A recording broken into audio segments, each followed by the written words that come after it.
everybody, and welcome to stream. Welcome. I do hope you've been having a wonderful day so far. Welcome. And apparently chat is not working, but there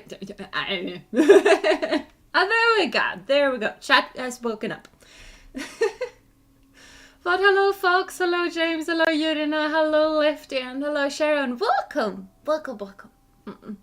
And it is completely fine to just pop in, say hi, and then watch the VOD later, because I appreciate all of the chatters and non-chatters and lurkers and VOD viewers.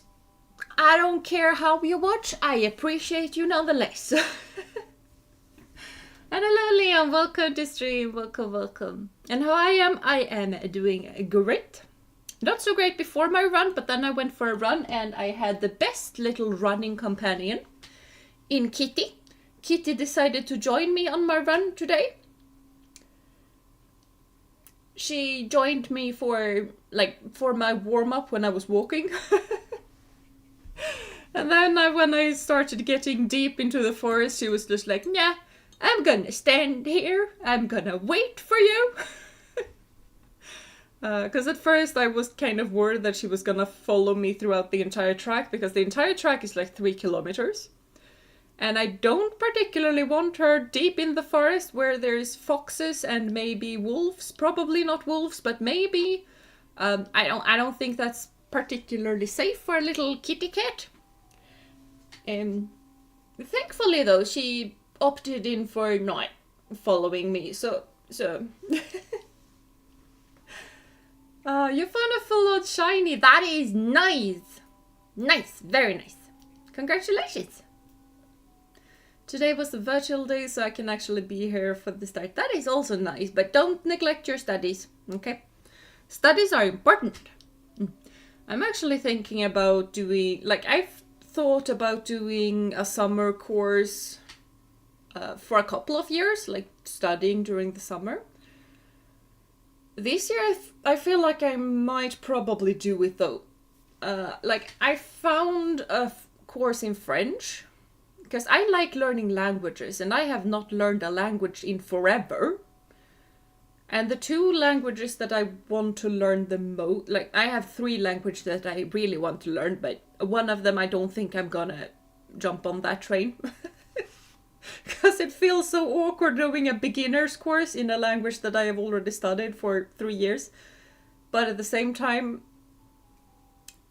even though I studied it for 3 years, if I want to study at uni, I still have to be a beginner somehow. I don't really know how it works.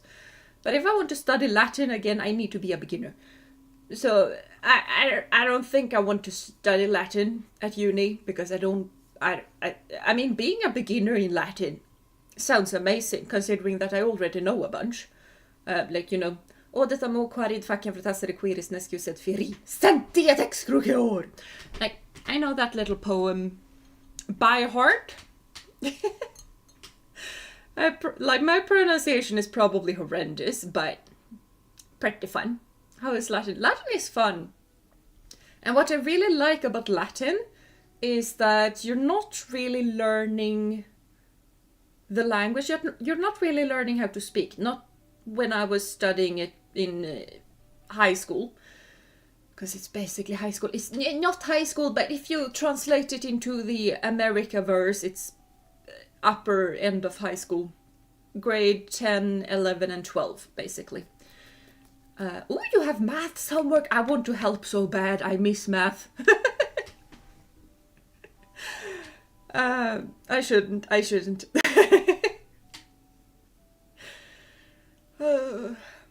But what's fun with Latin is that you get to know a lot about how languages work and how a language transforms into another. So learning Latin through 3 years of high school basically made it so that I can read Spanish, Portuguese, French, Italian, and Latin.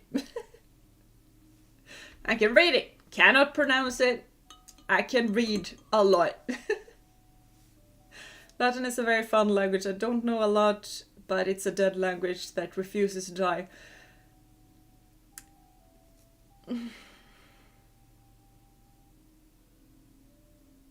I mean, that is an interesting part. Yeah. En serio, que bueno. Yeah. It's yes, I am very serious, and I'm guessing that Ewe means evening. I'm kind of unsure about that one, but what a beautiful evening, or something like that. Yes. Latin is dead. I wouldn't say that. Yeah, I mean, it's kind of interesting, like, to pronounce a language dead. I mean, in the technical sense of the word, yes, there are no native Latin speakers. But Latin is used in, like, historically Latin has been the language of the church primarily, because the church, Catholic Church, was just, and the Orthodox Church was basically just like, yeah, we are Rome. Rome is our country. We are based in Rome. We use Latin as our languages. And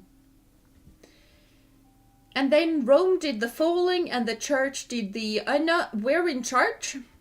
We're gonna continue with the Latin, because obviously, and all of the countries around everything just went like, okay, well, we're gonna continue our language, and that turned into, you know, your Romanian and Italian and Spanish and Portuguese and French. Meh. I meant like no one speaks it, but it's still used. It is very much used, and it kind of also, like, if you, like, Latin is a romantic language. I think it's called, it might be a Romance language in English. Meh. Like Romance language, and it turned into Portuguese and Spanish and French and Italian, kind of the deciding factor in what turned into what is decided on what the specific country in question was being influenced by the most. So if you have Spain and Portugal, for example, they got really heavily inspired from the Arab world, because Spain and Portugal was Arab country for a teensy amount of time there somewhere, I don't really know. When we studied history that was that old, we mainly studied Sweden's history, and that just, anything low south of Germany didn't exist. It's kind of interesting how narrow-minded history, just study of history can be sometimes. Yes, I think every word in Spanish have a Latin origin. Basically, but so is it for French and Portuguese and Italian and Rumänska. I have forgotten what Rumänska is in English.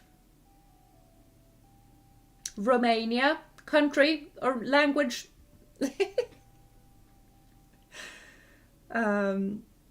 But then you have English.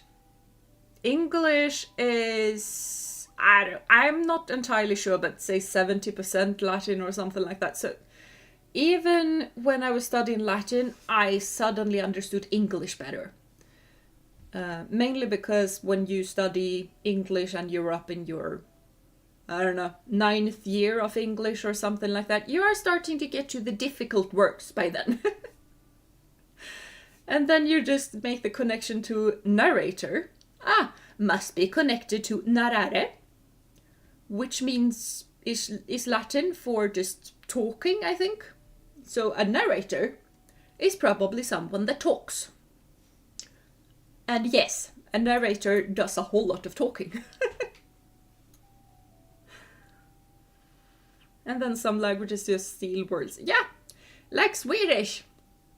Like, the interesting thing with Swedish is that you can realize, like, depending on which language the word comes from, you know which year it is dated to. Like, because nowadays we have a whole lot of English loan words, like selfie, stuff like that, groupie, meh. a whole lot of English loanwords because English is the dominant language right now. Wind back time around 100 years. Sadly, yes, 100 years approximately. That's where we have a lot of German loanwords. Wind back time 300 years, all of a sudden we have a lot of French loanwords because our queen decided that no, I'm gonna have a French mathematician teach me. And then he died because he didn't like the Swedish winters. That sounds so French, to just be dragged screaming up to Sweden and after 2 years you die because it's cold and it's not Paris and you're upset. Selfie is a strong word. Yes, very strong. I took German the past 3 years of high school. That is cool. That is cool. Because German is really, really closely related to Swedish and all of the Norse language by proxy. So German is one of the languages that most students in Sweden take when they need to take at least 3. I would like everyone to take at least 3 years of as a third language, but in reality they don't. And that upsets me greatly because languages is so fun. Thank you, Mr. Dark.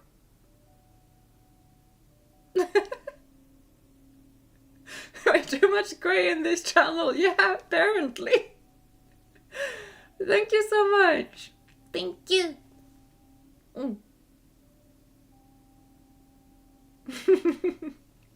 Now I lost track of what I was going to say. We should probably game though. That is apparently a thing that we should do.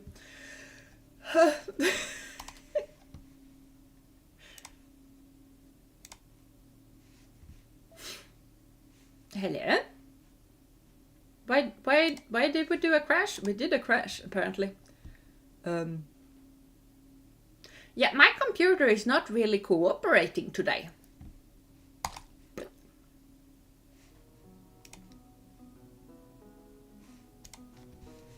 Okay, now we are somehow cooperating, and can I load a game this time?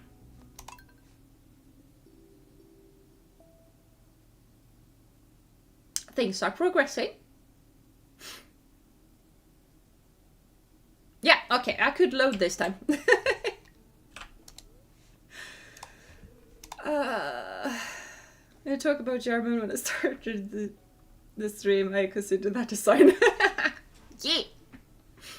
Yeah. Yeah, a lot of, like, when we start our 7th year in just normal school, that's or 6th year. I think it's 6th year nowadays. We can choose our third language. I chose Spanish. Right now I really regret that. I have honestly regretted choosing Spanish for a long while. Because I kind of wanted to study French, but I got scared of French and all of the weirdness. Sí, pero solamente hablo un poco español. I barely remember any Spanish at all. Yes. Yeah, I don't read German as good. I just... German is something good. I'm guessing not good. And yeah, my Spanish is not good either, so... I mean, it's mainly not good because I haven't practiced in forever. I haven't spoken Spanish since I stopped studying Spanish, so that, you know, if you want... Why do I have my mystery box? Blacksmith can open that for me. Okay, fine. Yeah, your German is not good. I guessed correctly! Wahaha! Oh, strawberries! No, don't slash the strawberries with your sword. That is not a nice thing to do. Am I accidentally poking a thing? I don't know what happened. I don't know. I am accidentally left-clicking, it turns out. I don't know how you can accidentally left-click, but that is a thing that I am capable of doing.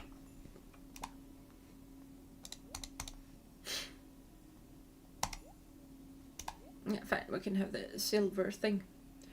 Okay, so we need to give these to the little weird people that live in huts. I didn't get the choice of French, I had the choice of German and Spanish. Yeah, that's what the students in my current workplace has to choose from as well.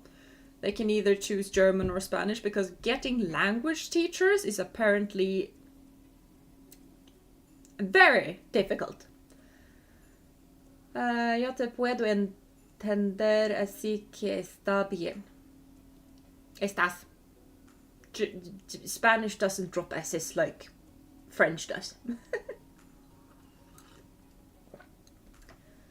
But you, I think you understand something what is good. Yeah. As I said, I have forgotten so much of the Spanish. Like, I've also kind of considered just starting up Spanish again. Because I feel like it's such a shame that I have just studied Spanish for so long, but I remember absolutely nothing. But at the same time, I've kind of been wanting to study French since I was like 16.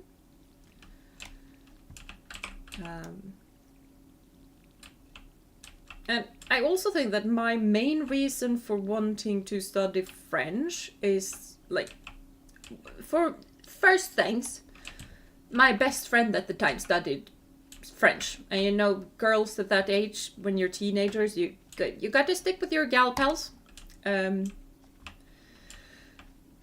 it also seemed that, and especially when I went to upper high school, like grade 10 and above,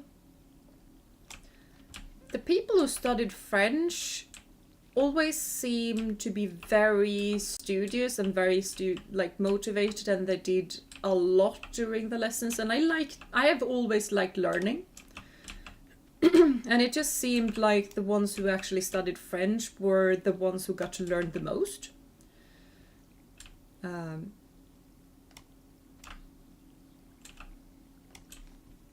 that kind of made, like, that was one of my main reasons for actually wanting to study French instead. I also really like how French sounds. This is the bonjour. Je m'appelle Jeena. À bientôt. I don't know. It sounds pretty fun. No, I don't want that there. That can go. No. I love the large eggs. But I also know some schools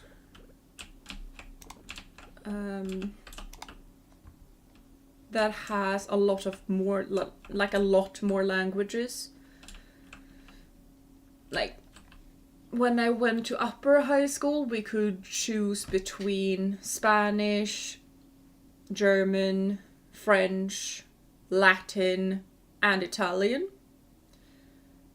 And I know that they added Japanese or Chinese. I think it was Japanese, but I'm not really sure that they added after that. So depending on where you go to school, you can choose a lot of different languages, but I would say German, French, and Spanish are the main three. And the main two are Spanish and German. And the main one, German. Abu! Hello, Jax. Welcome to stream. I do hope you've been having a wonderful day so far.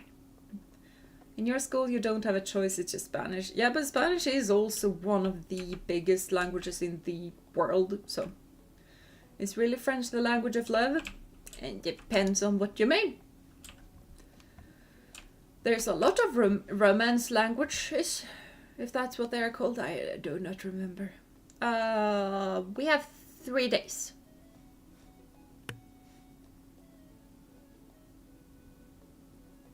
Yeah, we can't buy stuff.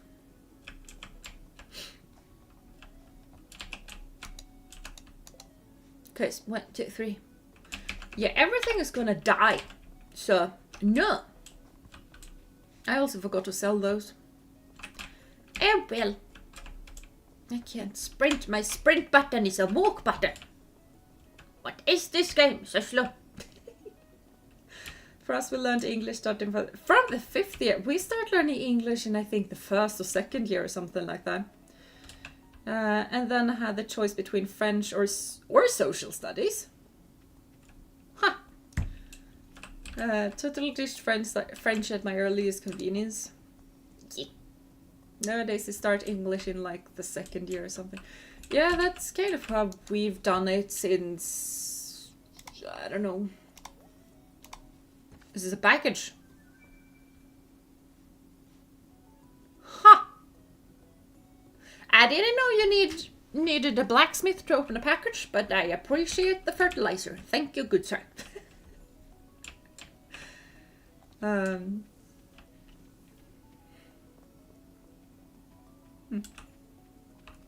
because I kind of feel like the sooner you start learning English and languages, the easier of a time you're gonna have with them.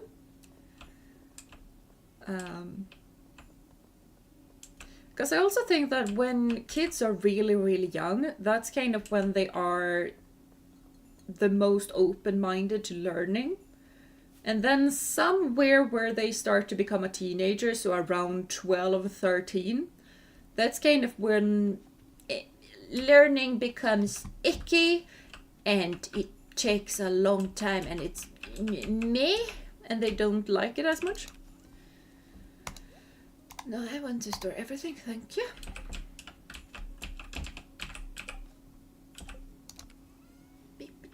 Oh yeah, I have foraging chest. I remember. These needs to be sold though. Oh, I don't have any better stars. Okay, fine. I really need to go and do some foraging. I have barely anything. Beep, beep, beep. Yep. This needs to go into the thingamabob. I don't remember what I've done in the thingamabob. I need to go check. I should not have ditched French. Had to take it again when I did my advanced school. Had to retake French as I needed a second foreign language. Yeah, there's a lot of places and education that kind of requires you to have a third language. But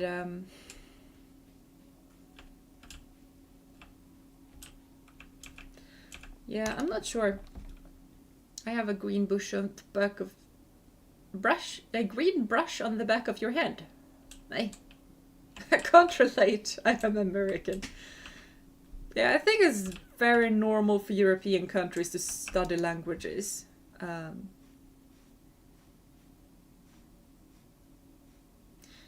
Okay, well, I have apparently done the spring bundle, so that is nice.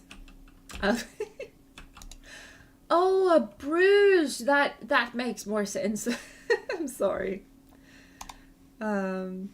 Yeah. At least it's healing, because if it's green, it's on the fading end, but... Ah, there we go, the quality crops. Here you go. Good sir of the random little leafy hat. I don't know. It's been there for a week. Then it's definitely on the fading side. Should be, at the very least. If it's not, you should probably get it checked. I find it sad that we teach language in school, but then we never use it again. Yeah, it kind of is. And that's my main difficulty with Spanish. And it's kind of weird as well, because I actually nowadays know people that speak Spanish as their first language. But when I speak with them, I speak in English, because reasons.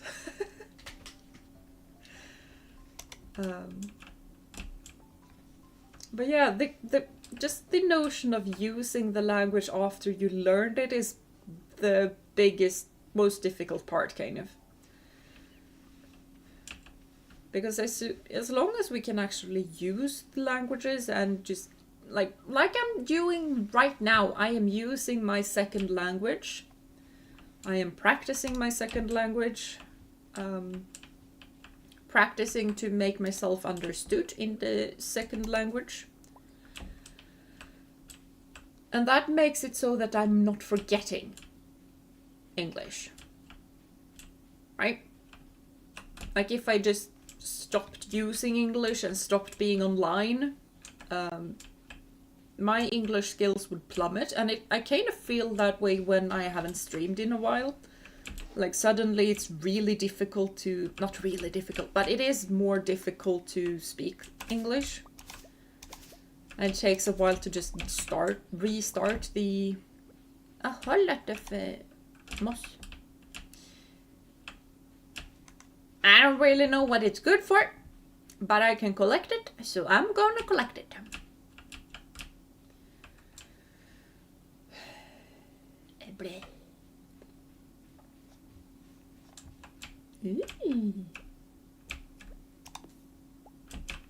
I am gathering all of the moss.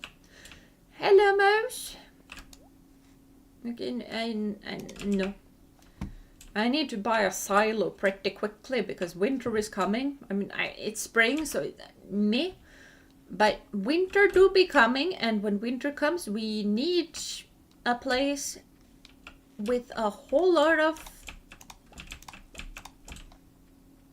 food for the mamminoes.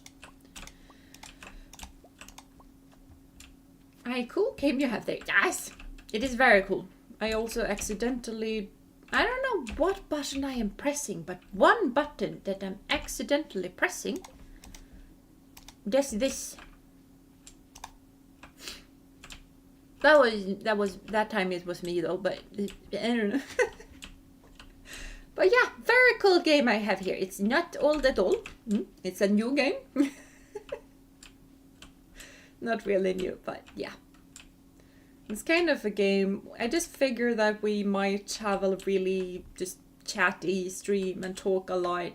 And I feel like Stardwe Valley is a really, really good game for just running around without a care in the world and just doing stuff.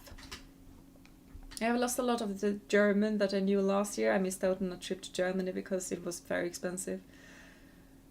Yeah. Transcontinental is pretty expensive. Oh, you love my voice. That is very kind. That is very kind. Thank you. I would have wanted a fish, but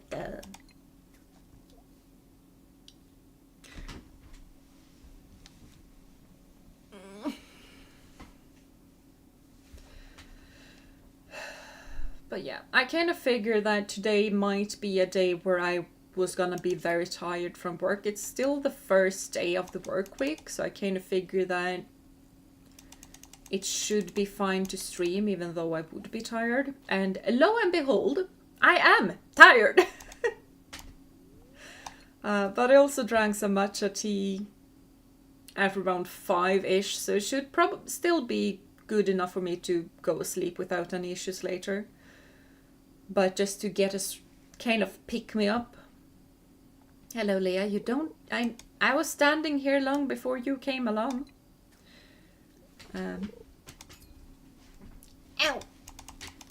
And then I also went for a run, and that kind of just shut my brain up. Because my brain needs to shut up every now and then. Today has been one of those days where it needs to shut up. And it did after the run, so that worked. Hello Takano, welcome to stream. I do hope you've been having a wonderful day so far. You're welcome for suggesting it that one off script stream. Yes! Thank you! I had kind of forgotten that we had Stardew Valley. And we also have Traveler's Rest, but I have played that on my own. And I am slightly scared that I'm not remembering which save file is which, or if I have accidentally overwritten that. Because that game is also pretty good for this. Just chat and relax. Not as much though, because you need to kind of focus on what on earth is going on. Stardwe Valley is a whole lot easier to just... Yeah. Yeah, how do I celebrate Valentine's Day?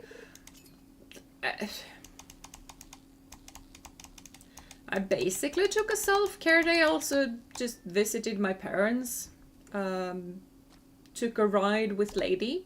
Not with Moose, because Moose's back feet hurts. So he's kind of resting at the moment. Just until the earth gets a little bit softer and not frozen solid. That or just heavy snowfall. Because if everything is just blanketed in a whole lot of snow, he'll be fine. But since it's just bare frozen ground, his feet hurt. So Lady it is. And she's a maniac, by the way. Like...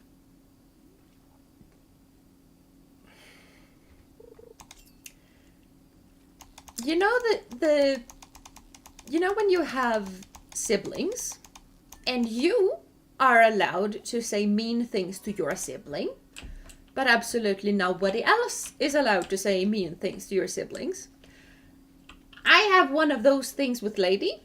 I am allowed to call her a pony because she behaves like a maniac pony every now and then.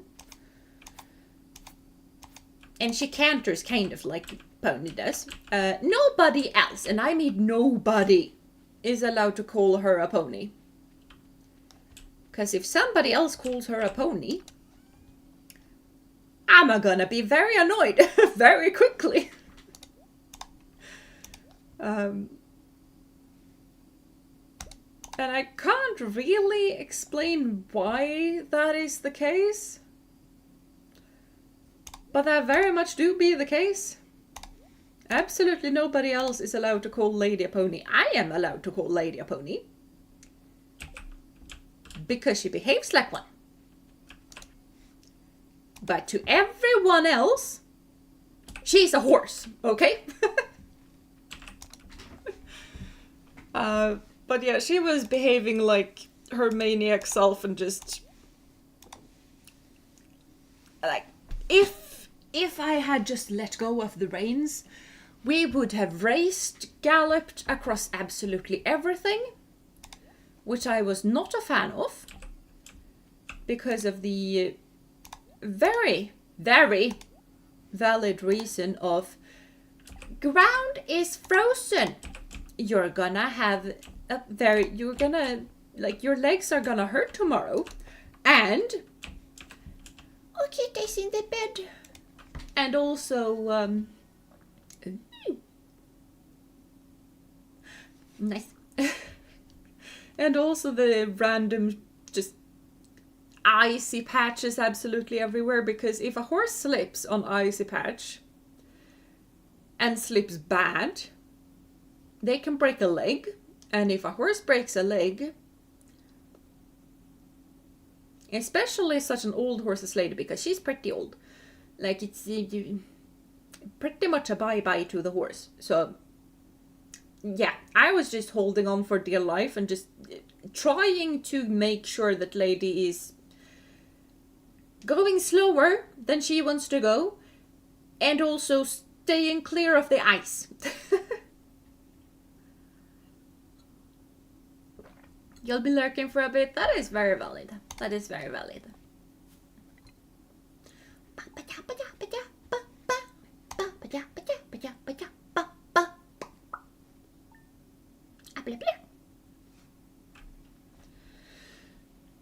Alright, it's raining today.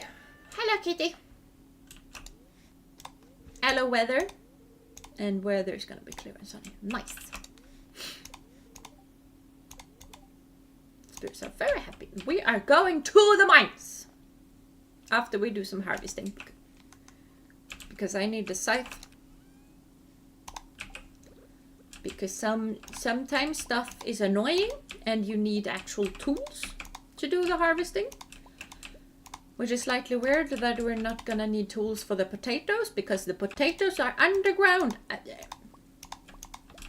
Like normally when you harvest potatoes, you dig them up.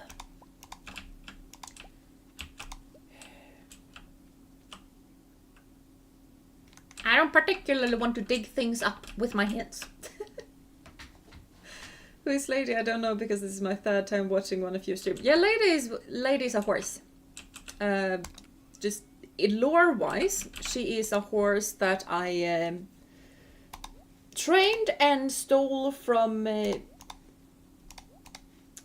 person. Persona non grata.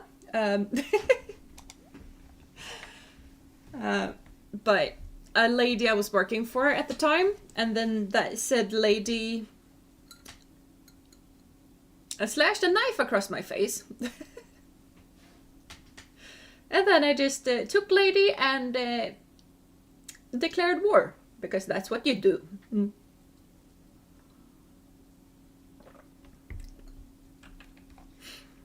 And so is Moose, by the way. Moose is also a horse. He might be called Moose, but he is a horse. A very big and very fluffy horse, but still a horse. We should probably leave a bunch of tools. I'm gonna fill up the watering can because we have energy to do that today. I should have closed the doors. I forgot to close the doors. Oops. Lore, yes! Lore. Some of the lore, at least. I can even have, not really done, but at least start of an in-lore version of House of the Rising Sun. Not other meminals do I have. I have a kitty. Not really sure where Kitty is at the moment.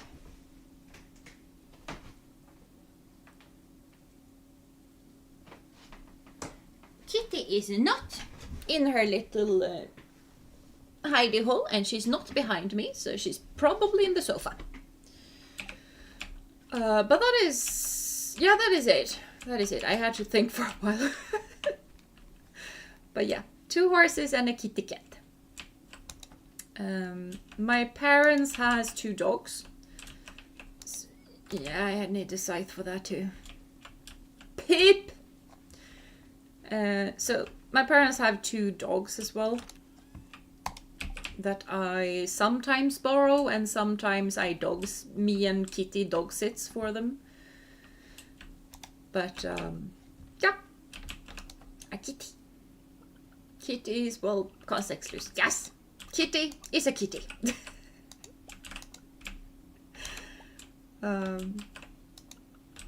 Oh, we need animal food. Do we have animal food? Because I feel like we don't. We do have animal food. That is awesome. Because you can't harvest mammal food. Alright, I need to click to get in.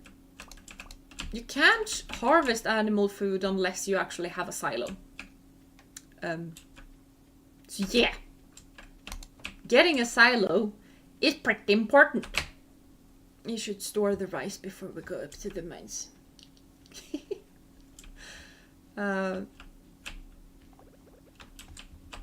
But also just like in the, like when I got Kitty, I was just thinking about what to call her on stream because her real life name is an English name. It's very pronounceable in English. It's not like Lady and Moose's real life names because those are not pronounceable at all. Especially Moose's name. No English speaker ever is gonna just be able to pronounce that. You can buy animal food, but then I need to buy it, and that's gonna be expensive. No, we need to produce our own animal food, just like a normal farmer does. Because, like, that's kind of the thing when you, like, I've grown up on a farm. So like, I'm just so used to the farm life where you just need to turn every like coin to just make sure that you get it right. You very much grow your own animal food because that is way cheaper.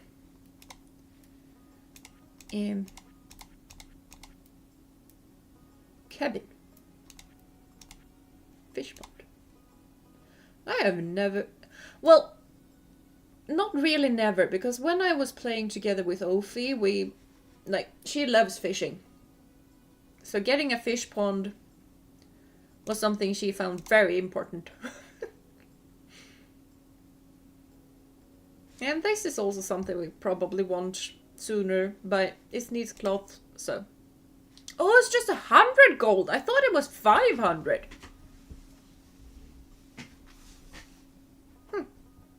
Okay, we can get that pretty soon. No, that is not the way out. This is the way out.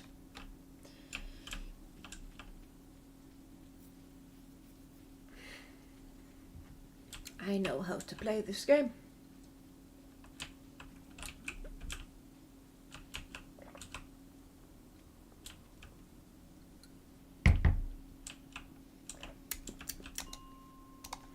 I just forget that you sometimes need to click.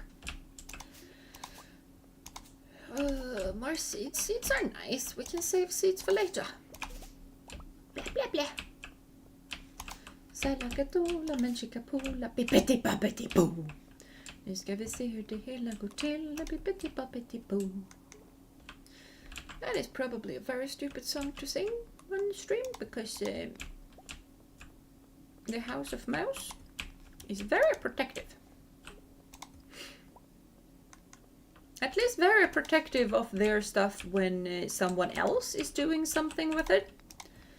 Not really protective of it when you, say, recreate a very classical movie. Then they are not that protective of it, turns out.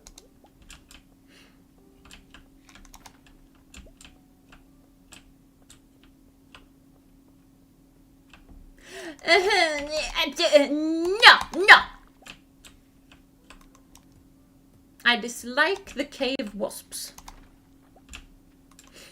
The cave wasps are obnoxious and should just go die in lava. Or a hole. Or the ocean. I am not picky. They just need to stay away from me. Because they are obnoxious. And I dislike them.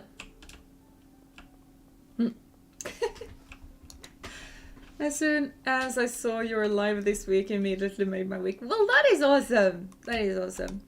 I will say, though... No! No! No! There we go. But next week... You are just gonna interrupt all of the time. I'm probably not gonna be able to stream much for next week. Secret here? No, no secret. I would kind of like to be able to stream, but just... I think... Ooh, nice. I like amethyst. It's purple. I don't see why you need more reasons to like amethyst other than it's purple. And you go die!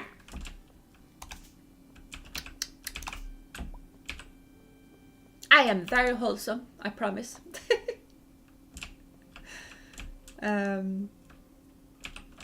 Because next week I am upscaling how much I work. So, considering what happened last time, I started working a bit more. I just went off the planets for 2 weeks. I am very sure that I'm not gonna have the mental fortitude to stream next week. At all. The slightly positive side to that is that I might be able to stream on Sunday I normally never stream on Sundays because, to be perfectly honest, Sunday anxiety is a thing. It's progressed a whole lot. It is nowhere near as bad as it used to be, but it's also nowhere near as bad as it used to be because I have TTRPG day on Sundays. So,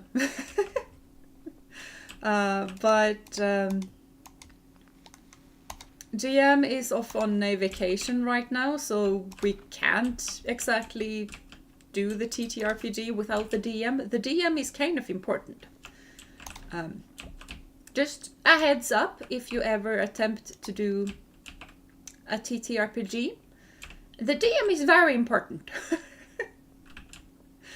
So that is kind of the bad news, is absolutely no D&D, it's not D&D, but no TTRPG is gonna happen, which might also make it so that my Sunday and week is gonna turn even worse. Probably not, but at least to me it's bad because it's one of the high points of my week. Like, it's just so much fun. I went murder hobo last time. It was fun. It was very in character to be fully murder hobo that particular time though. Like, I am normally my character is the one that, oh, I'm sorry I hurt you. Want me to patch you up? I can patch you up. Here, I found some herbs. I can bandage it for you. Are we cool? Are you in pain? Like, normally she's very just doesn't want anyone hurt at all. Which is also why it was kind of fun to just go full murder hobo.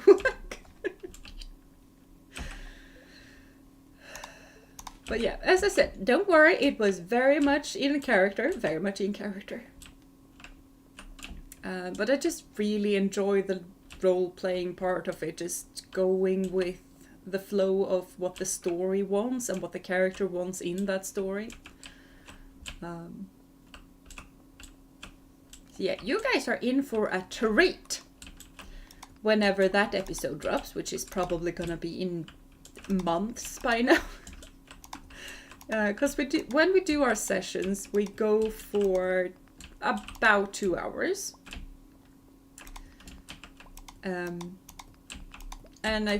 oh no, we need to get out of here right now. No!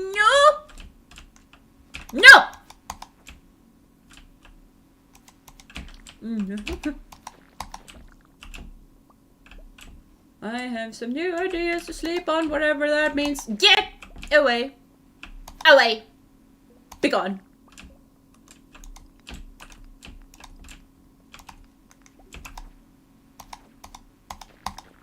I am slightly panicking, but it is fine. Everything is perfectly fine. I just murder, forget absolutely everything. It's fine. Hello, Alex. Welcome to stream. I do hope you've been having a wonderful day so far. Disney live action used to be good or decent. What happened? I have no idea. I mean, honestly, I think it has a lot to do with that Disney is not really listening to what people want necessarily, and they are very much listening to what they think that people want. I know when it comes to basically everything, you should always listen to the person who wants stuff. Like the customer or whatever, because that is the person who's just gonna buy your product or whatever. and in a relationship, just like humans at all, why not pressy? Not pressy. Okay, fine. I will not take your pressy then, and I will go away from here because you didn't give me a pressy.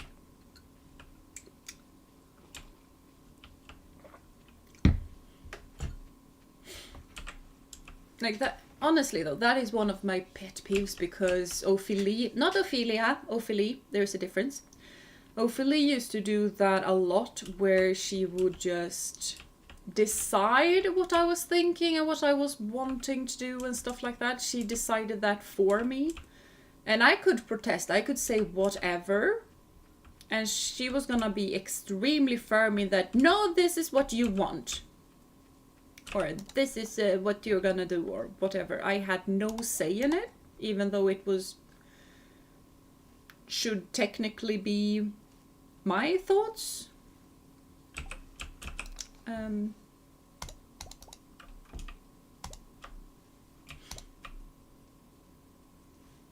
5 copper bars. So ever since just hanging around her for years, her toxic things that she did just really became a whole lot of just pet peeves for me that I cannot stand, no matter who it's coming from, basically.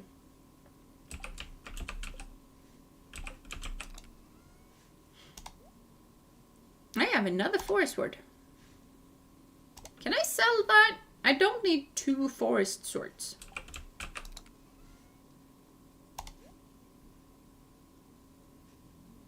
Like, that is really not a thing that I am in need of. I cannot sell it. Maybe I can sell it at the thingamabob over there when I can buy swords, but I don't know. Am I watching an anime lately? Not really. Yeah, not really, no. I don't really have a good reason for not watching anime. Right now I'm just head diving into J-pop, listening to a whole lot of J-pop. Whereas most of the J-pop that I'm listening to actually comes from anime shows and anime openings, because those things are good.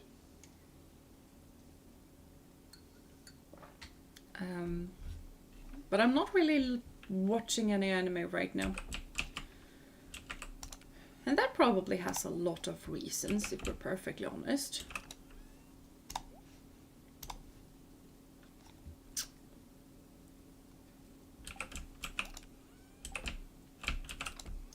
Where on earth do I have my seats here, apparently?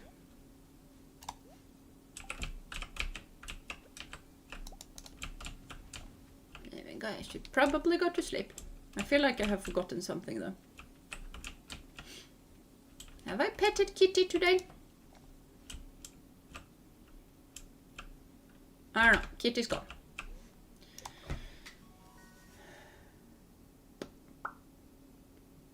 You have your friend on the voice call. Okay. You say hi to your friend. And hello, Alex. Welcome to stream. I do hope you've been having a wonderful day so far. Your campaign is going good. The only problem is you need to go off script more, and also scheduling sessions. Yeah, scheduling sessions is normally difficult. We kind of have always like Sundays every week in a specific time. Like sometimes we cancel it, but I feel like that is once every 5th time or something like that. It's probably more often than that, but like it happens. Definitely happens. And Leon, I have no idea what that is that you wrote the last time there, sadly. Like, I do not remember a whole lot. Like, I am really out of the loop when it comes to anime right now. Kind of sad though. I used to read a lot of manga. I was definitely more into manga than anime when I was younger. Then it kind of turned into anime, but at the same time, like anime and manga, I guess, have a lot of fan service with the big boobas and the bouncy bouncy. And I am not really into that. Hello, kitty. It's a Japanese singer. I see. Maybe I am horrible, sadly, at just figuring out what the band names and singers and stuff like that are. Like I am just like I'm dipping my toes, basically. I'm not really head diving. I'm just starting out on the shallow end. And I've always been really, really bad with names, so remembering who made what songs is not a skill that I have had since I was a teensy tiny kid. I have not had that skill. So yeah, the answer to that is maybe. I have no idea.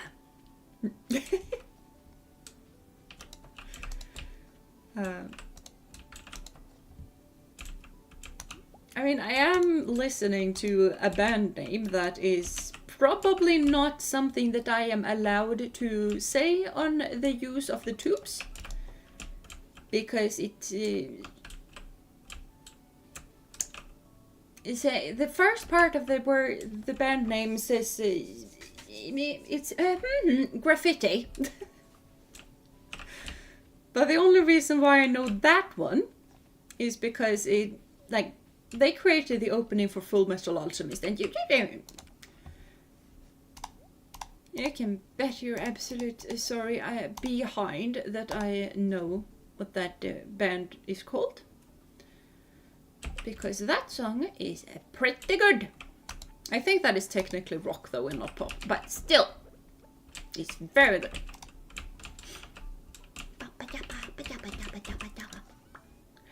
Did I watch the telly today? I don't think I watched the telly today. I should go in and watch the telly after I sell some stuff. Ah, yes. Exactly that band name. Yes. What's a name for a band, lol? Yeah. Yeah. Yep. I need to put a sweater on because it's starting to get cold in here. I think I've said this before, by the way, but when I was younger, there were some anime shows that was actually on television, which is kind of weird because it was anime.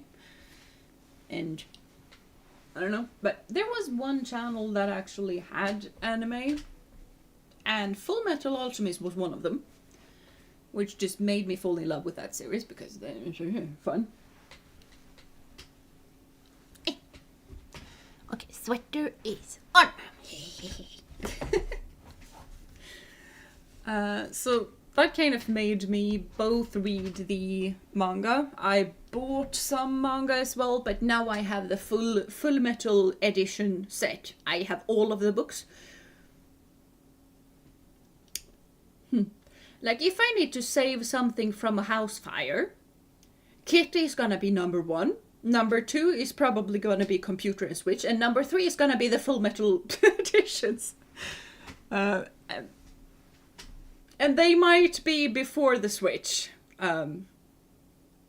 Even though I love my Switch, I love those books. They are very pretty. It's gonna be sunny tomorrow. I accidentally picked up the television because that's a normal thing that you do.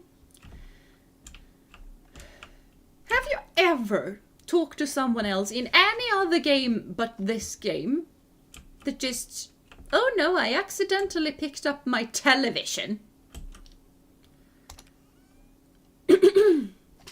Like, what kind of weird place is it where just accidentally picking up a television is something that you can accidentally do. I'm gonna leave a recommendation if you want to check out sometime. Is that the Frieren thingamabob short stuff that I have seen on the use of the tubes? Because sometimes there's anime that are just on the short things or meme worthy or whatever. I have heard plenty about the Frieren.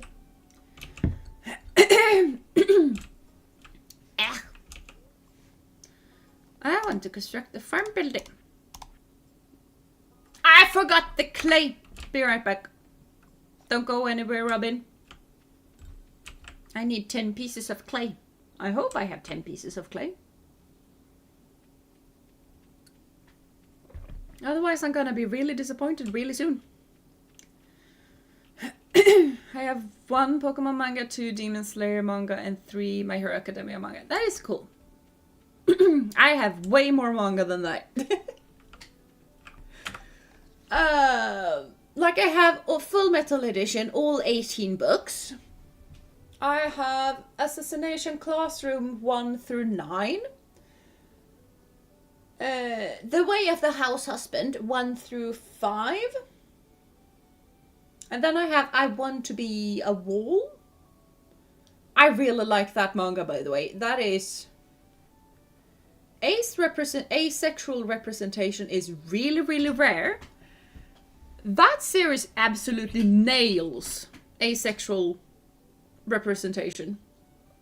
So I do recommend that one. I also think I have some Witch Hat Atelier books. I don't know. I do have some Naruto books as well, though, because... yeah.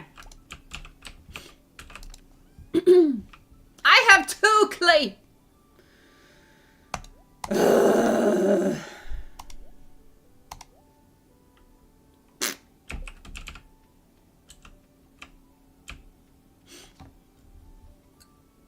Now we start being upset.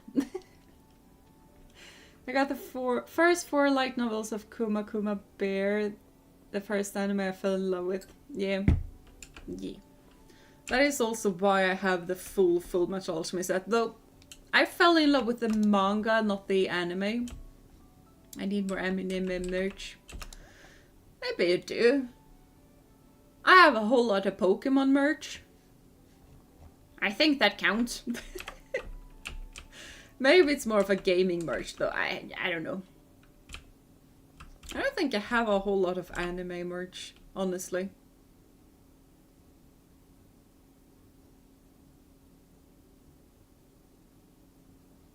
Yeah, not really. Oh, I at least had some Hetalia merch way back when.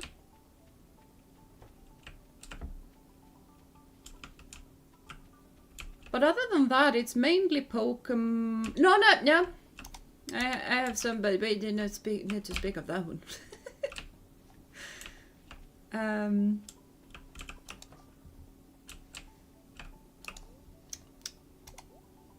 No, that's not what I needed to do. But other than that, it's mainly Vocaloid and even Vocaloid is merely enough to be able to speak about it. I have a deck of cards with Vocaloid. That's basically it. Yeah, it's mainly Pokemon. Really, mainly Pokemon. I love anime figurines. Anime figurines are really, really cool. It's just been that I don't really use, like, don't really get it. I don't, like, get as in buying. Don't feel like I have that good of an explanation as to why I'm not buying it either. Just don't. And Pokemon cards a lot. Yeah, a lot of Pokemon cards. There are definitely people who have way more Pokemon cards than I do, though, but yep. Definitely have a bunch of those. And Pokemon plushies. You gotta have your Pokemon plushies. I have my 2 Charizard X and Y Pikachus, and a Mimikyu, and an Eevee over on my shelf just there. And I think it's over on my couch that I have a sleeping Bulbasaur, because Bulbasaur is #1. And it's #1 for a reason. Bulbasaur is best. I don't really know what you said there, Elliot, but it's probably boring. I don't know.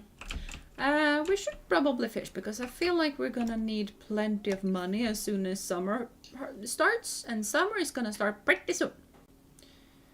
So, I'm gonna do some fishy fish. Sarnik, because my entire internet presence is a character with a bear hoodie, which is what the main character of Kuma Bear is. I mean, fair. I definitely think you get like inspiration from things you like. Because one of my favorite books way back when, this was a long time ago, was a story of I don't remember what it was called, but basically it was special people who had 2 colored eyes. As soon as they got their 2 colored eyes, they, like, you knew they were gonna have some sort of cool power or boring power, whatever it might be. And I really liked one of the stories in that series. And lo and behold, I have 2 colored eyes.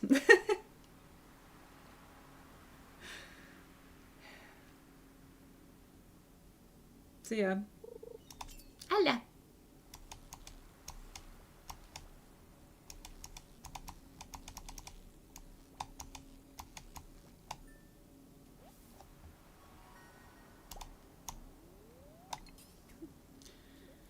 People are crazy for Pokemon cards. They are really crazy for Pokemon cards. Like, I don't really understand the hype. No, I don't. I just don't.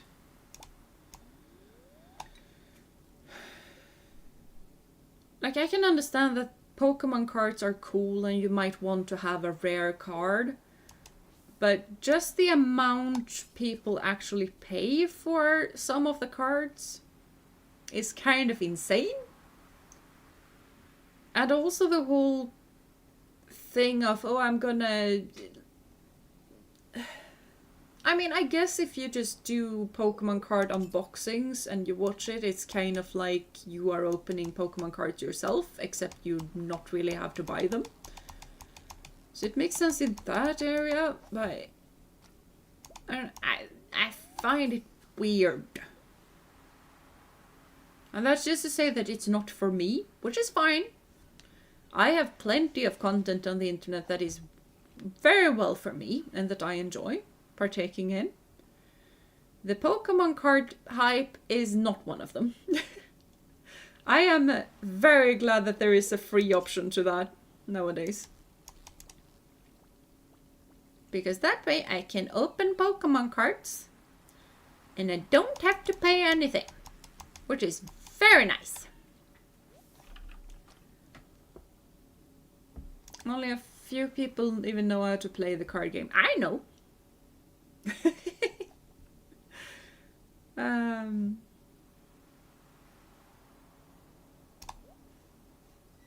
we sell that one.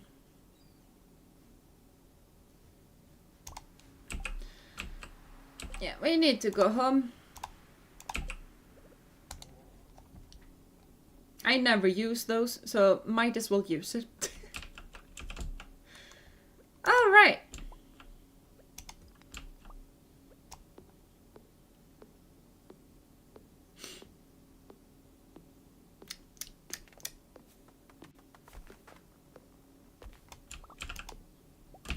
I should probably make sure that this place is open and easily accessible.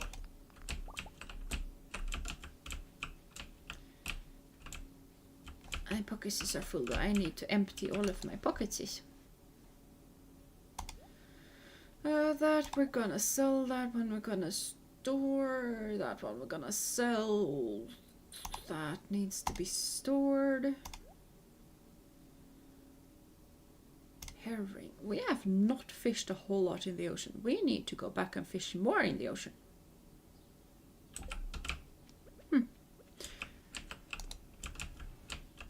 And now I lost my train of thought. I have a Demon Slayer poster, Zenitsu. Ooh, Zenitsu is fun. Tanjiro Funko Pop, Anisuku Midoriya Funko Pop. Jiro Funko Pop, Super Saiyan Goku Funko Pop, Chopper Mo Funko Pop. That is a whole lot. Sometimes I've been thinking about getting Funko Pops especially, but it's just never has become a thing that I did. Also, I don't feel like I have a good reason for not really doing that, but it just kind of never happened. When I was looking at all of the Funko Pop, it's just never been one that kind of stood out to me. So yeah. Do not need that many golden. I can sell that. Gonna do a lot of the selling of the things. Yes! Now we're gonna go and fish more in the ocean. I have 9 Funko Pops. That is pretty cool. That is pretty cool. Like, sometimes I feel like I would want a Pokemon Funko Pop, because Pokemon is one of my main things that I really like. Jeena, you choose one. That would be so cool. That would be extremely cool. I don't see that happening. Having my own merch would be extremely cool, but I don't see that happening at all. Because you need to have a whole lot of watchers and viewers and stuff to just be able to make that happening. I don't have that, and I kind of doubt we're gonna get to that point. That would be so cool if we do. But like right now, I'm just sitting here just being like, oh, if we reach 2,000 this year, that would be so cool. We're probably not gonna do that, but that would be so cool. And even with 2,000, it's just way off being able to do that, make that a thing. Like, I have considered crocheting plushies myself, but that's gonna be me crocheting stuff myself. That's gonna take hours. What another sea jelly?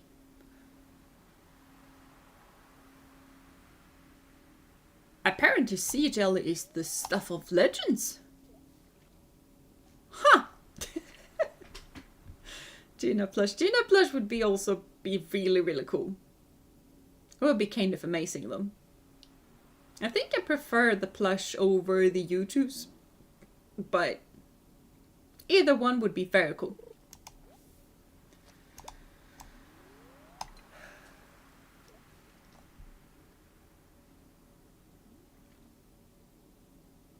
Yeah, I don't know. Maybe if I just start actually crocheting and working on that and just sticking with a pattern or whatever, I don't know what I would want to crochet though, then I could do just like a lottery for it or something like that, because I don't really think that I would be okay with selling it. That feels weird.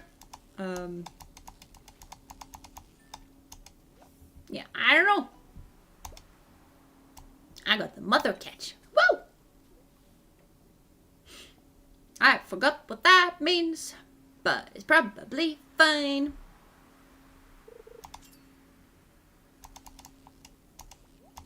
Ooh, a pressy. No, fishy. It's difficult. There we go.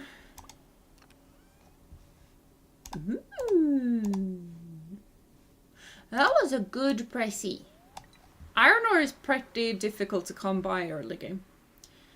It's time for me to leave, but it's been fun hanging out with everyone. Bye bye, folks. Have a lovely rest of the day, and hope to see you next time. Blah, blah, blah, blah. I always think your Discord profile picture looks like a Jeena plush. It kind of does because of the whole, like, chibi Jeena thing. Like, I have that same, yeah, basically the same picture on my, streaming schedule thing that I probably should have posted. I didn't post it. Which is kind of too bad. I really like my stream schedule that I have. I just haven't used it in forever. And it's kind of a stream schedule I made myself. Which makes it even cooler because I am horrendous at just designing stuff. I should probably go to bed pretty soon. Have I seen the big Gardevoir plush? I have. I have also seen the memes that just...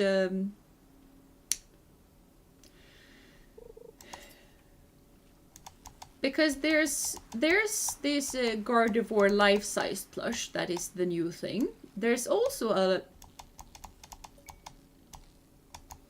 Lucario life-size merch, and when they advertised Lucario, they made him out to be this gallant, noble fellow that just helped you around in the house, served you tea, you know, being a proper gentleman. And then you have the ads for the Gardevoir plush, and it's just Gardevoir leaning against the wall, and that is it. Because they apparently don't need to advertise that. Yeah. I'm decent at graphic design. If you need anything, just ask. Then I will. Then I will. I'm not good at asking, though. I am not good at asking for help.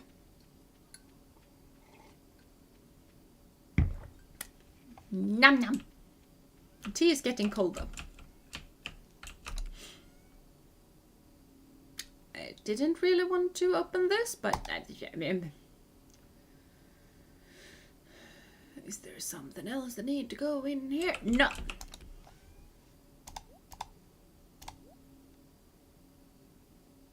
I don't know if I've sold any iron ore. Okay, fine, I have 5. That is probably a food.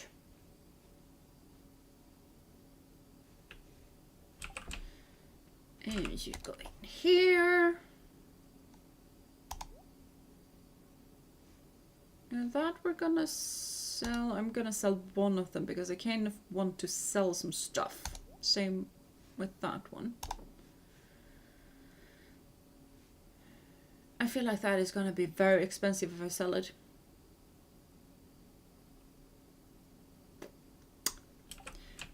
I don't know if I should sell it or not though, because using it is also gonna be pretty nice.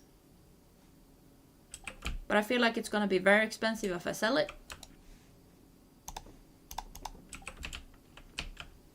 So many choices.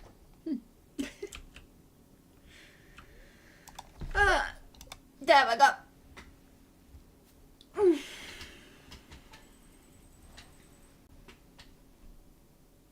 feel like I'm getting tired already. Oh well.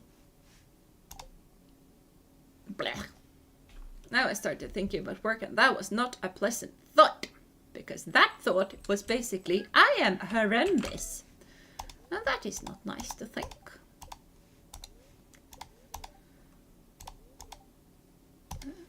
Good tuber today, that is nice.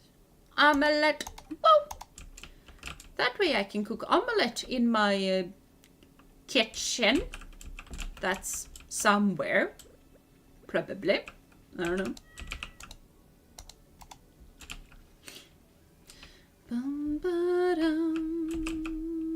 I don't need to water stuff. I just need to harvest stuff. I'm very close to being able to set up the PC I got a week ago. That is nice. Congratulations.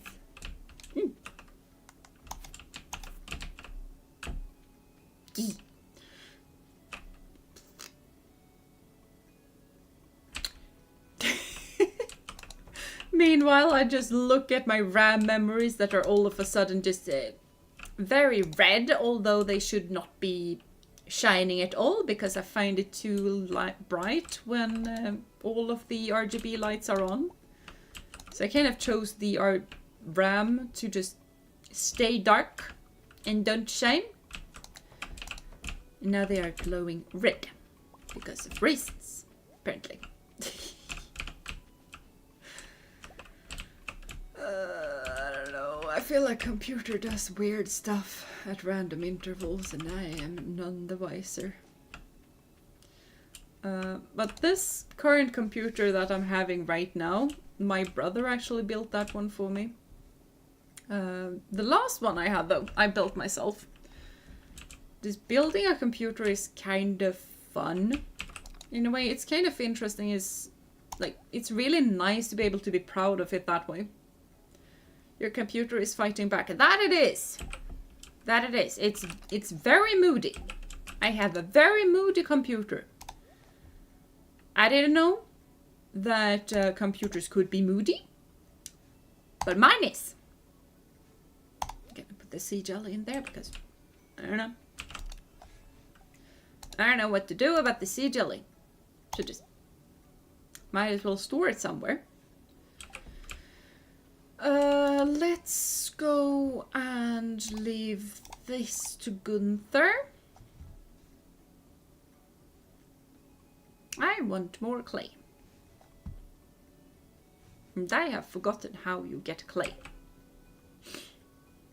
I think I normally get it inside of the mines. I have been here, right? Yeah, I have been here. I have petted pickles. I have also petted zucchini. Awesome.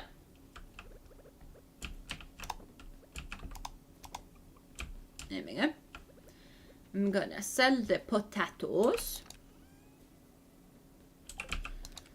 And we have absolutely no geodes. Apparently we haven't given a topaz to Gunther either, so we have given him an amethyst, so that is fine at the very least. Ugh. Bleh.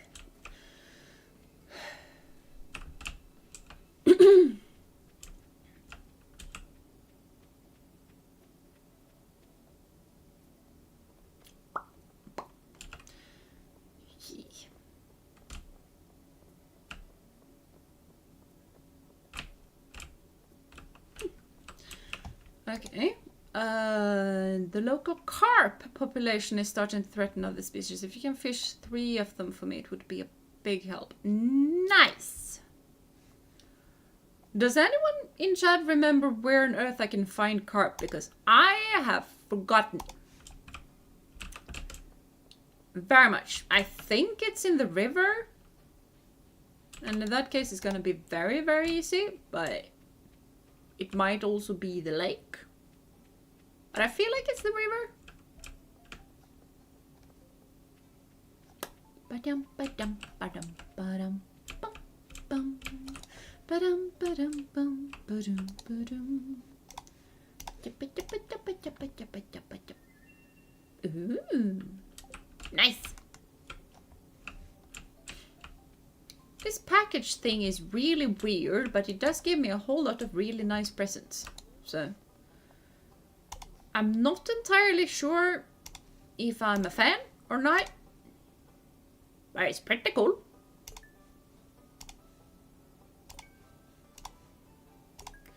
What fish? The carp. Carpity carp. Because the carp population is getting out of hand, apparently. Bum, bum, ba-dum, bum, bum. Ooh, starfruit favorite seed. Woo! Ba-dum, ba-dum, ba-dum, ba-dum, bum.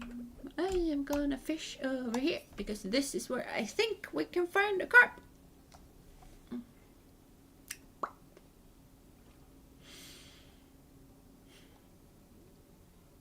I feel like this game was way too relaxing for me because I am just tired.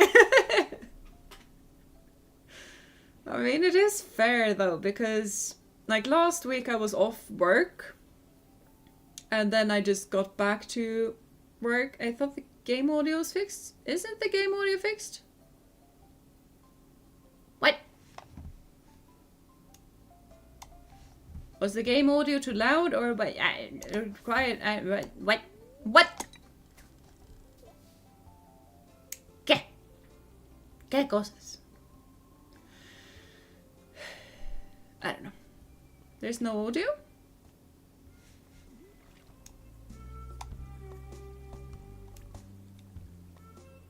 Is that better? The lake in front of mine. Okay, then I will go up to the lake. Thank you. There it is. Yes, it is there. It's just sometimes it's like I can't really hear myself to make sure that it is good like mix between my voice and the audio on the game. So if you think that the game audio is quiet or something like that, just tell me and I'm gonna up it. Like some game audio is gonna be really weird because some audios are extremely quiet, but ooh, it's a fishing spot.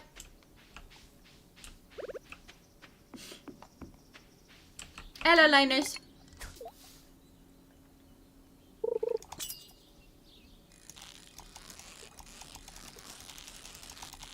Ah, this feels like a carp. It is a carp! Nice! Now we just need 2 more. And then we need to speak with, I think it was Dimitri, I'm not sure. We need to speak with someone.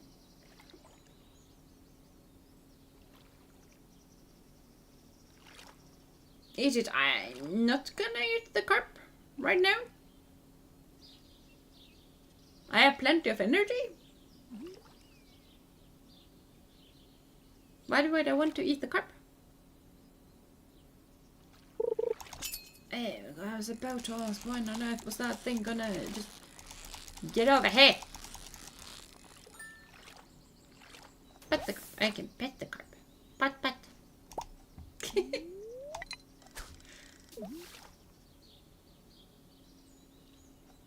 This game is weird sometimes.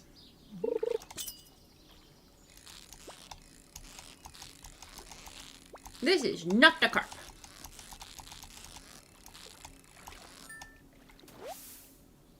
This is a largemouth bass. Awesome.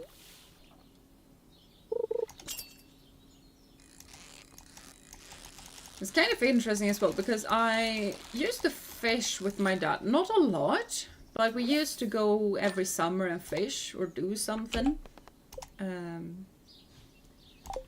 Like either on a lake or we would go have a fishing trip while we were on vacation and stuff like that.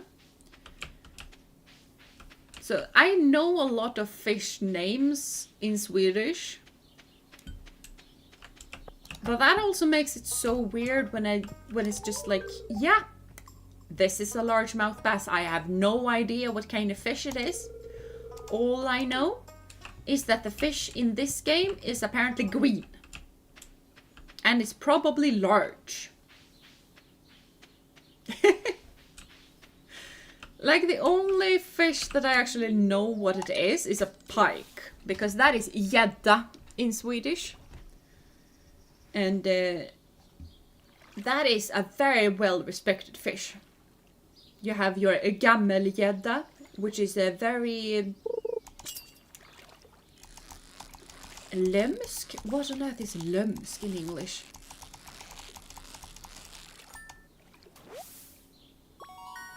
But basically just you have your old pike in the lake that is just massive. And every fisherman wants to catch the old pike in the lake, but the old pike is very clever and tricksy and stuff like that. So, and, you know, having fished pike, the really big pikes, the really big pikes, if you fish, like get one of those on the hook, it's gonna feel like you have accidentally hooked a piece of tree and the tree stuck on the bottom of the lake or something like that. They can be really tough to get.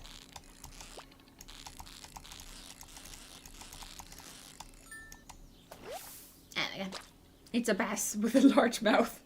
Yeah, I could gather as much. That still doesn't clarify a whole lot because I have absolutely no idea what a bass is. So.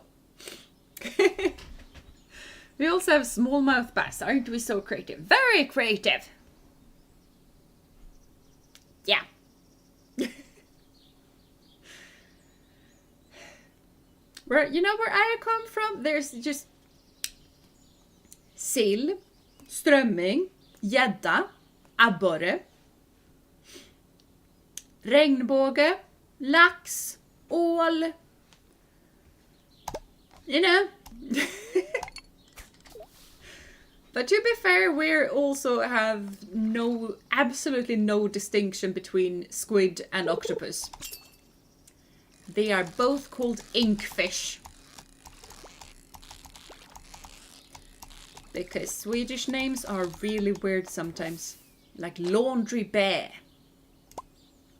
Or washing bear. It could be either one. At least koala is still a koala. So, you know, there's that.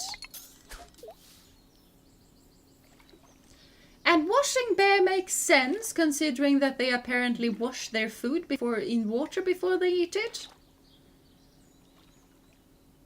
I'm not sure it looks like a bear, but I don't know. If you don't have any idea what a washing bear is in English, it's a raccoon. It's a raccoon. It's just a raccoon. But, yeah.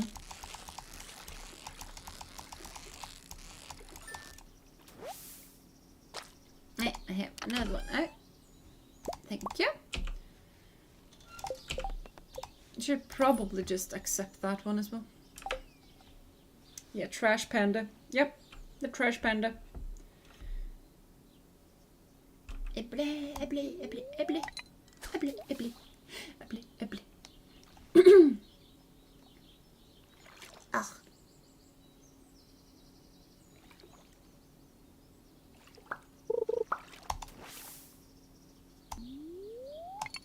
Nothing is kind of tripping me off a bit when it just does the sound, but not the kridunk sound. Because I know that it kind of means that it's just nibbling on the bite or something like that, and it's gonna bite pretty soon, but my trigger happy finger just pulls.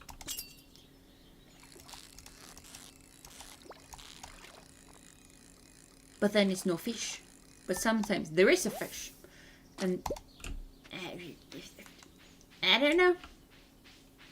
Hello, Sebastian. Yes, my name is Jeena.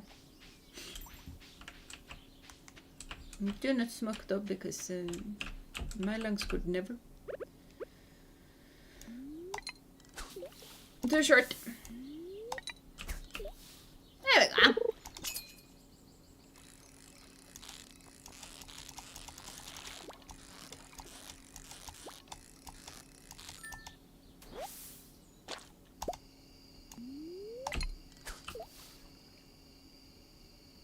Almost overshot it, but it's fine. Finally finished my homework. That is awesome. Awesome, awesome. What was the homework about, by the way? Because you said that it was about math, which always excites me because I love math. But what kind of math are you doing the homework in? Because that is also very important to know. Oh, we have a bullhead. Whatever that is. Looks like a brown torsk. But I am very sure that it's not a torsk, because a torsk is an ocean fish.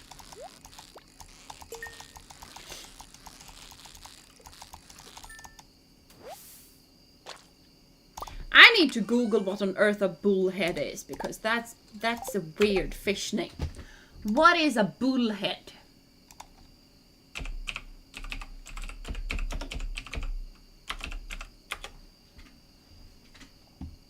It's a catfish.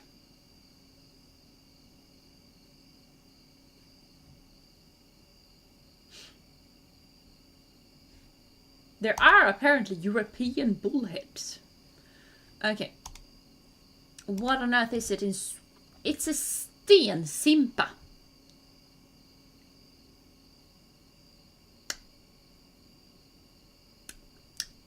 I have never ever heard of that.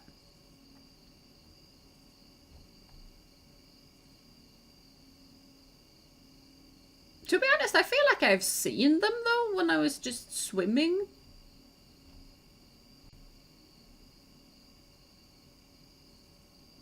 But in that case, they are tiny. How big are these things? Up to 18 centimeters long? I have probably seen that. I had absolutely no idea. We had those? Apparently we do. Estimation and stuff. Oh, that can be pretty tricky. That can be pretty tricky.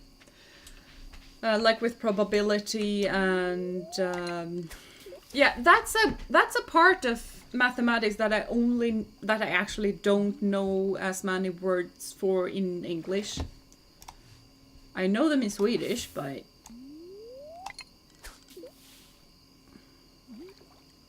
I'm a median. I know median in English, but like väntvärde, I have no idea what the väntvärde is in English. Like waiting value? No, that's not really what it should be called.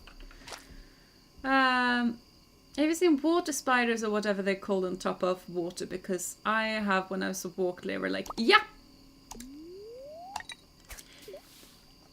They're called skräddare, where I live, which is basically tailor.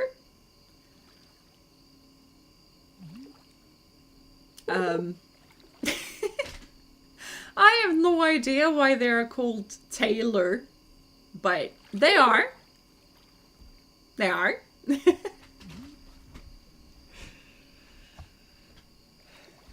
I'm pretty sure they're called that. At least I have always called them that, and my friends have always called them that, but I don't know. Bleh, bleh, bleh. You have to at least do the blah blah blah sometimes, you know. Always the blah blah blah. Hello, chop. I mean, energy is running out pretty quickly, but it's fine. Okay, Vinny, fine.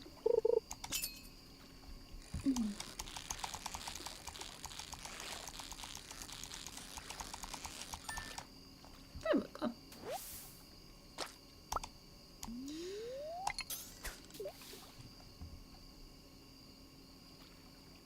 I mean, I also kind of think that I should probably study some more physics, because I do have some physics courses that I haven't just got the check markification on, so I should probably do that. But at the same time, I just feel like my brain at the moment, like after I got sick and all of that, I kind of struggle with complicated things. And especially right now, like in June, July, like for the summer courses and stuff like that, it's probably gonna be way better. But it's kind of frustrating to just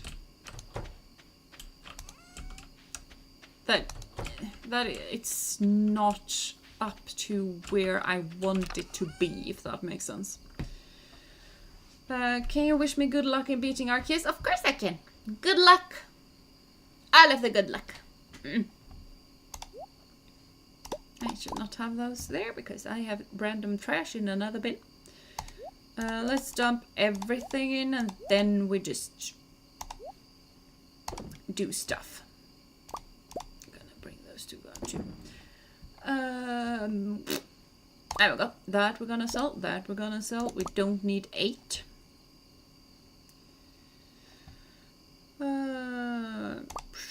No, still want 5. Thank you.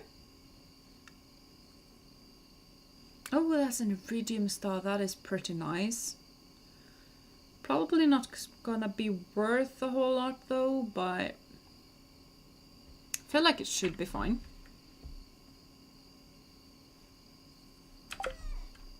Yeah, this should probably be fine. I'll just dump this in here. I just called Palkia. Congratulations!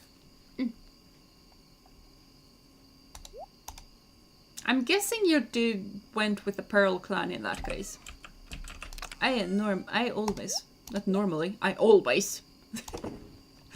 go for the Diamond clan. Which is, you know, the Diamond clan has its backsides. It's the home of the extremely annoying person that starts with M. I don't really remember what they're called, but very annoying. Do not like.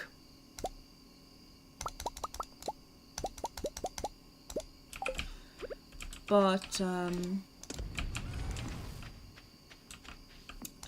Diamond was my first Pokemon game ever, so I feel like I kind of need to stay loyal to that, if that makes sense. And in this case, Fisher, it's not even a competition. I don't do the trapifications. I just don't. I always forget that I have a trap somewhere, and it's just me. I like Irida more than Adamant, but Dialga is better than Palkia in my opinion. I like Adamant more than Irida, so. But I know that I think Irida is the most popular out of the two, but I prefer Adamant. And Shimmer of Knowledge, I'm very happy today. Nice! Oh yeah, summer is here. We need to... The grass is weird. But yeah, we need to go buy stuff. A whole lot of stuff. I also need to clean... Apparently I need the site to do all of the cleanings of the apps.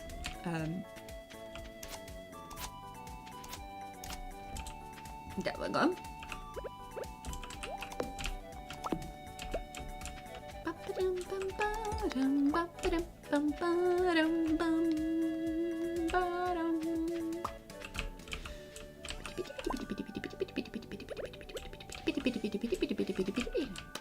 Hello, kitty. Let's let the chickens out.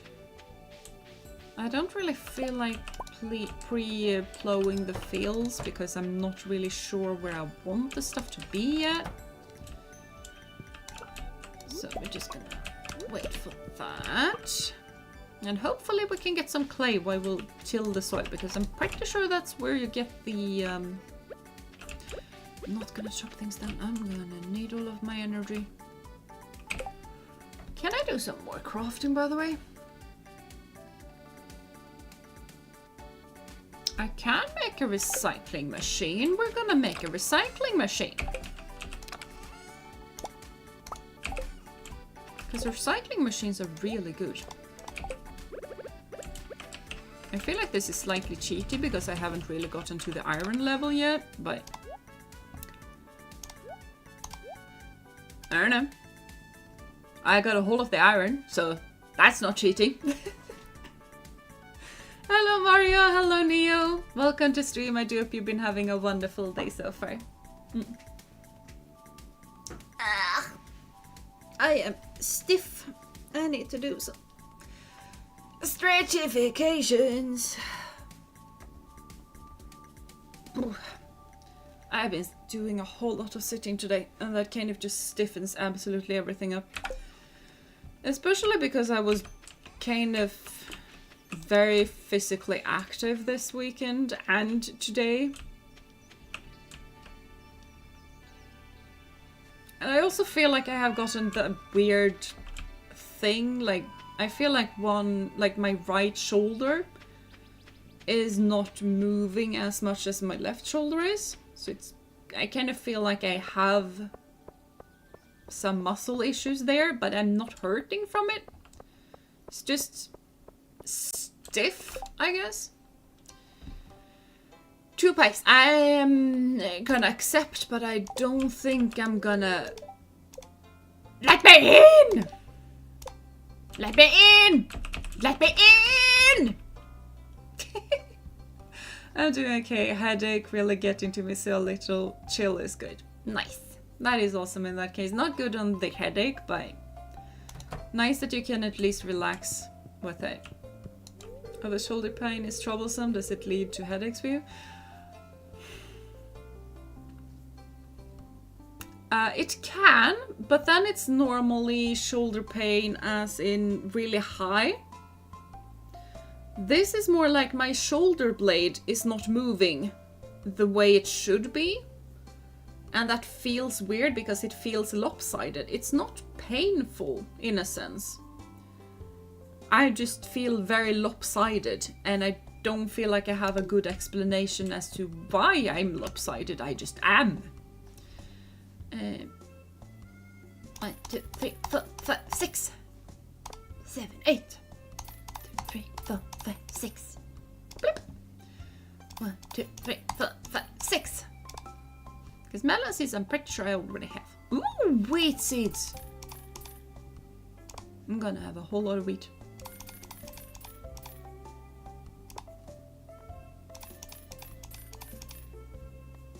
I am running out of money.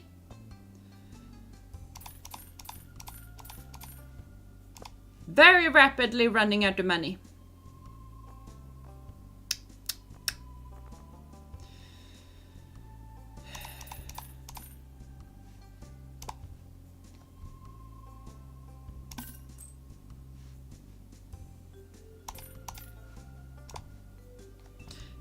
That's it. That's all of the things that we could afford today.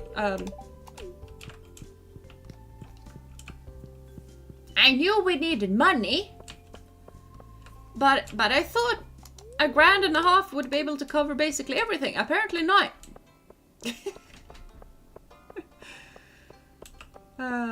Also trouble with the physical work that is needed when you have horses. Yeah, that for one. I also feel it when I walk though. I feel when I'm walking that one side is moving more fluently than the other side. And it's not painful. It's just weirdly annoying, kind of. So it's not really a big deal, but it's just weird.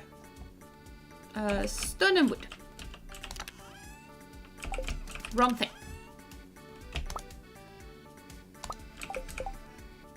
Craftification. Recyclable machine. Do we have anything else that we want to... I mean, this we want to be able to do, but can't do that.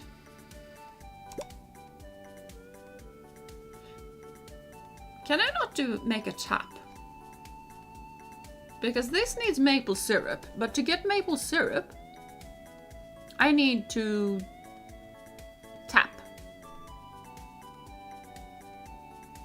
That's a worm bin. That's pretty good to have, but that is way out of my price pool.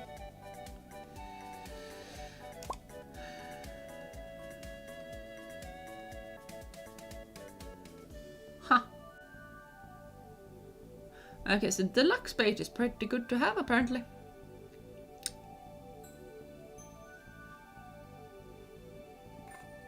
A burp. Maybe needs a massage or chiropractic treatment. I probably need a massage. Like, I definitely have teaching shoulders. Which is to say that my shoulders are always very stiff. I have 8 stuff. But, 1,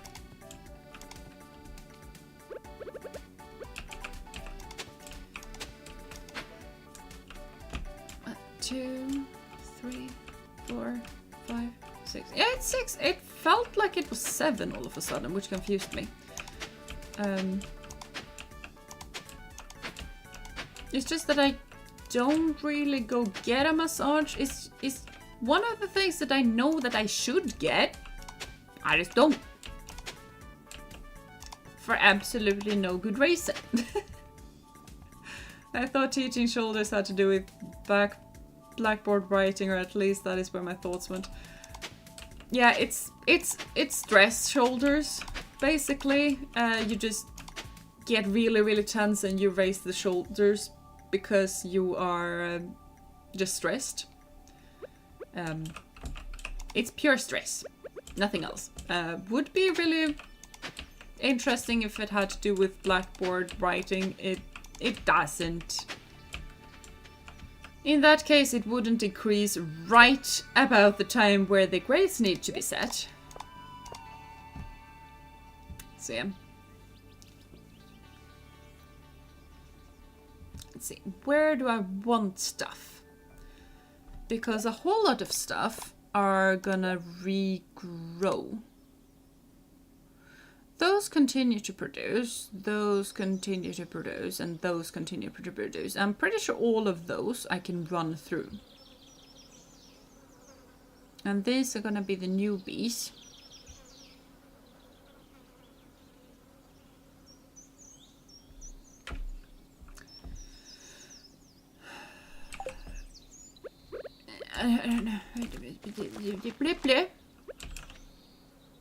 It's a blah blah blah blah blah. And then we do the blah blah blah blah blah. And a bit of blah blah blah.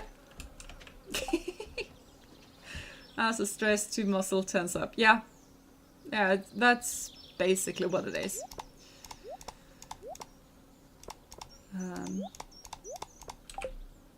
It would definitely be nice if it was in.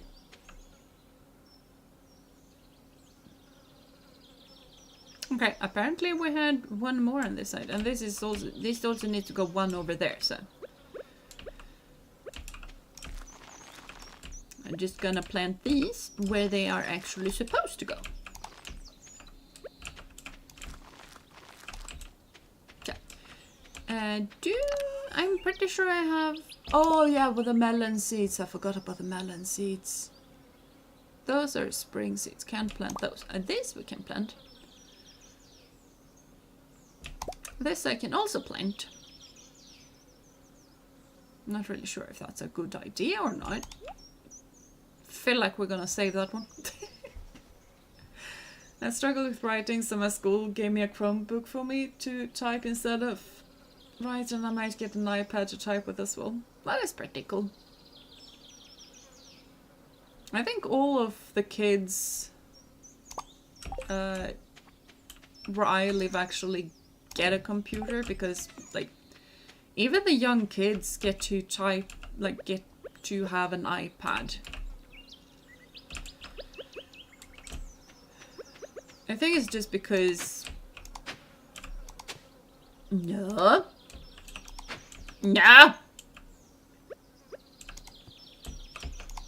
you could do exactly what I want, not what you want. There we go. That was stuck in a bit. I forgot about the fertilizer. Ah, poop.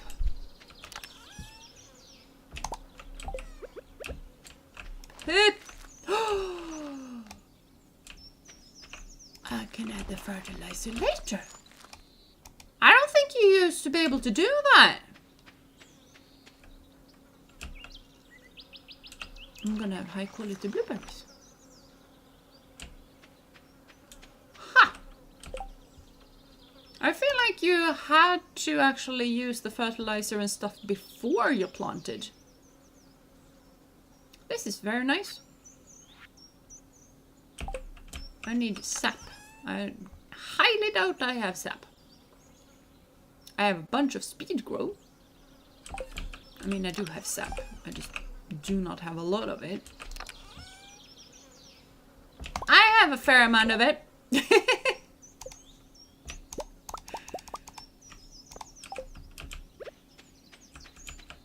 Because just fertilizing all of these guys that are just gonna continue to grow feels like a pretty solid idea. I'm gonna do those as well. There we go. Now we're just gonna do all of the water. I love the hearty heart. No, thank you guys.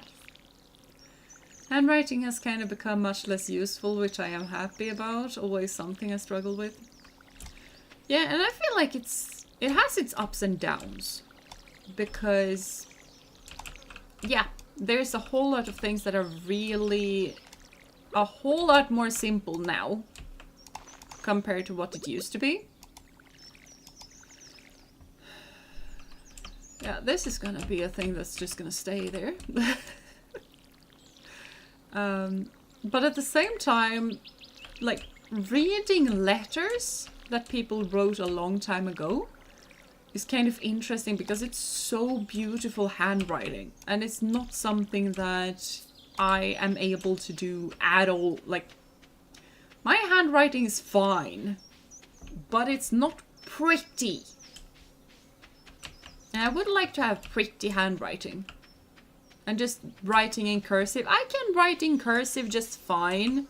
It's not proper cursive. Like my T's, for example. I don't write proper cursive T's.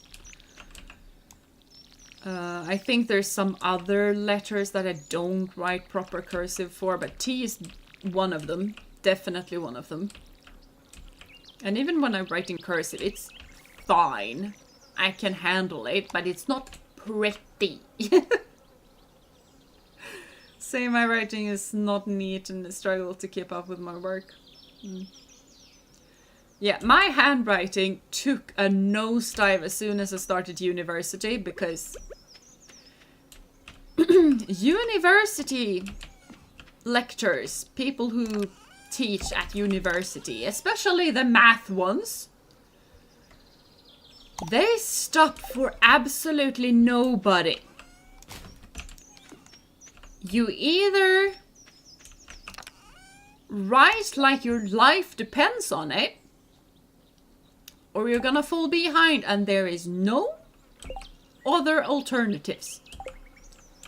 You write like your life depends on it, or you're gonna miss stuff. It's kind of weird.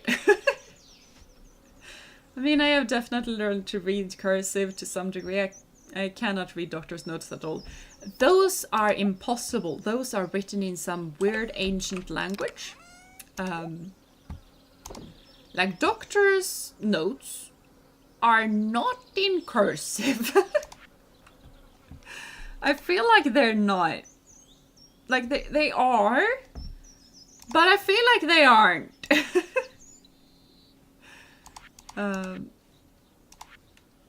Exotic summer foraging. Okay, spiceberry, grape, and sweet pea. I can go down and have a search for that because energy is kind of low. I probably need to clear out stuff. You guys are giving me all of the hearts. You guys are very, very, very, very, very kind with the hearts today. Doctor really learned an ancient scribble line writing language. Yeah, that is exactly what the doctors are writing. Ooh, I got 2 mosses. Nice. Same here. Doctor have their own language. Yeah, they have their own thing going on.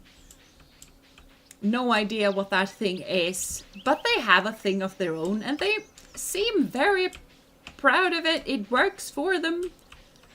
So I guess that's fine.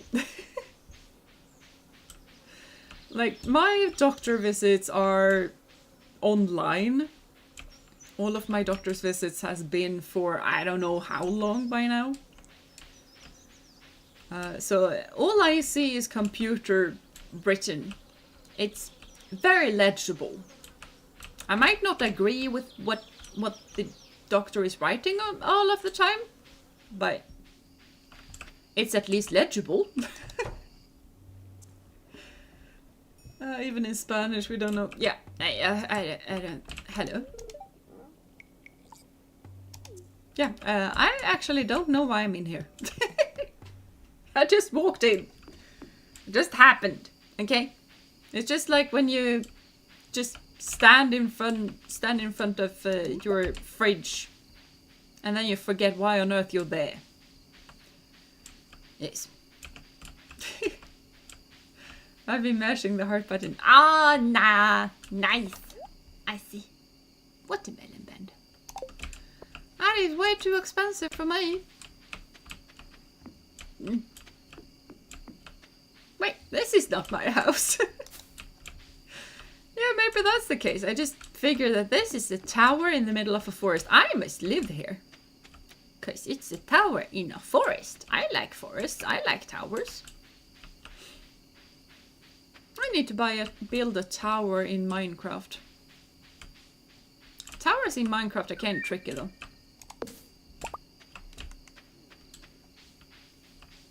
Like circles in Minecraft are tricky. Not just towers. Circles are tricky.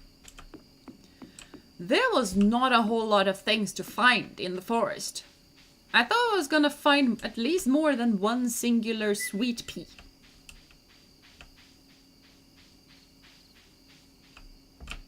Like there is nothing. What on earth?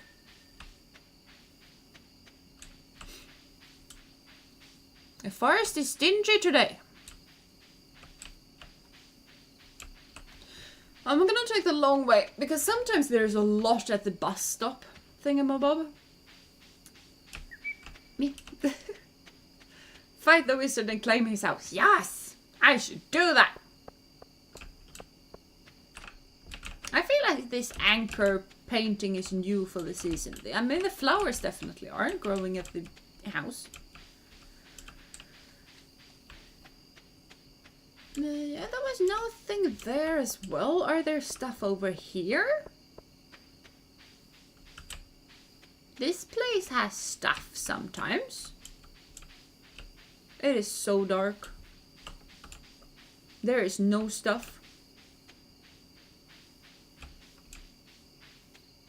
Disappointed! Is it just me or is it one super weird winter we're all having again this year? It is very weird.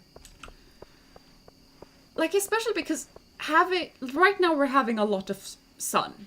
Sun in February is common. Sun and negative degrees, pretty common. Like, we are well into the negatives. It's negative 10 degrees during the nights. And that's a thing that happens. It's fine. It's normal. What is very much not normal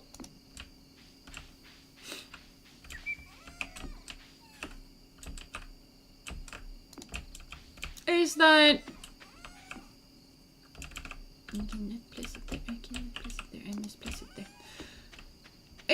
we also have absolutely no snow. It's well into the negatives. It's February. And all we have is a sprinkling of white over ice. Sometimes, just sometimes, because it's sunny, so the snow is evaporating. It's not melting, it's evaporating.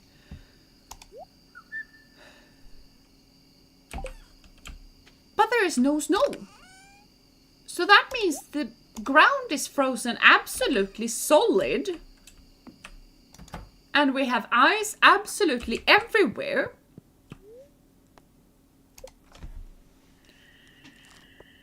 But we get none of the fun parts. We get none of the snow. And all of the misery.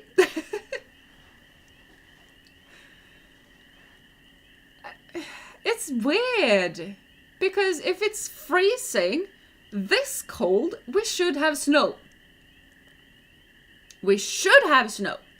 We should have a blanket of 10 centimeters at least snow right now. We do not. And Alaska is apparently melting. Which is also weird.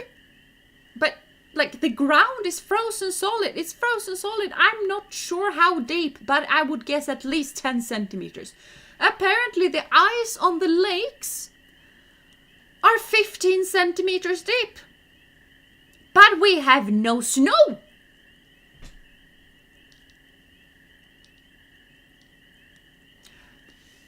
I don't understand. It just...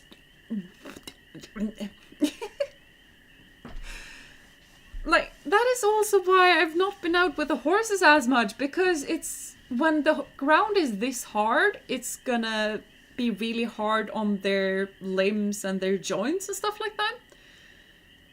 But if I had snow, I could canter and gallop through the snow, and that would just dampen the impact, right? Because it's snow. But we have no snow. So doing stuff with the horses is just weird, because especially Lady, Moose has sore feet, so he's not really moving that quickly. But Lady just wants to run all of her energy out, but I can't allow her to do that. Because there's no snow. And the ground is rock solid. Just melt or give me snow. Same we had like -10 during the night as well, but on Friday we are going to have +8 degrees during the day and no snow whatsoever. Very little in December, but otherwise nothing. Yeah, we have had snow here. Like, we've had snow here, so it's not that. We have had a snowy winter. Not excessively snowy, but considering climate change and stuff, it's about normal amount of snow. Like, nowhere near where it should be, but climate change is a thing, so about approximately normal amounts. But we should have a lot of snow in February. February usually has a lot of snow, especially when it's this cold. And it has gotten up today. I think it's been the warmest it's been in a while, and that was +4 degrees.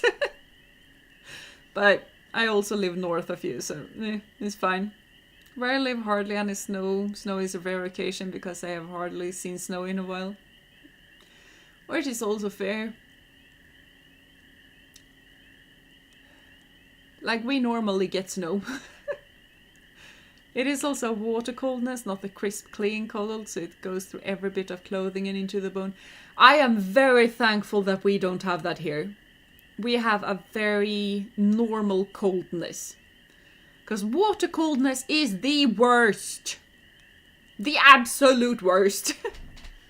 Because I went to uni at like a coastal city, and that the coldness there, I don't care what clothes you have on.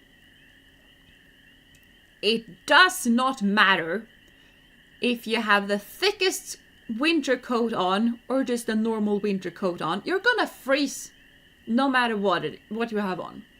It's so weird. Don't horses have backward knees?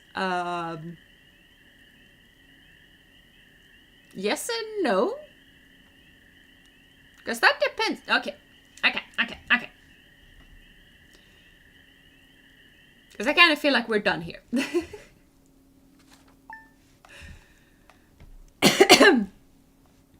You guys are gonna get an anatomy lesson in horses.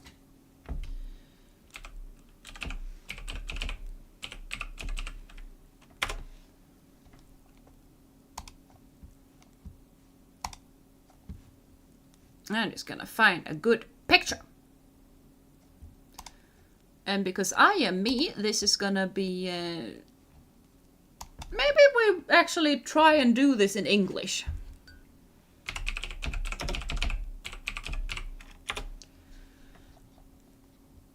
Oh, withers. Nice.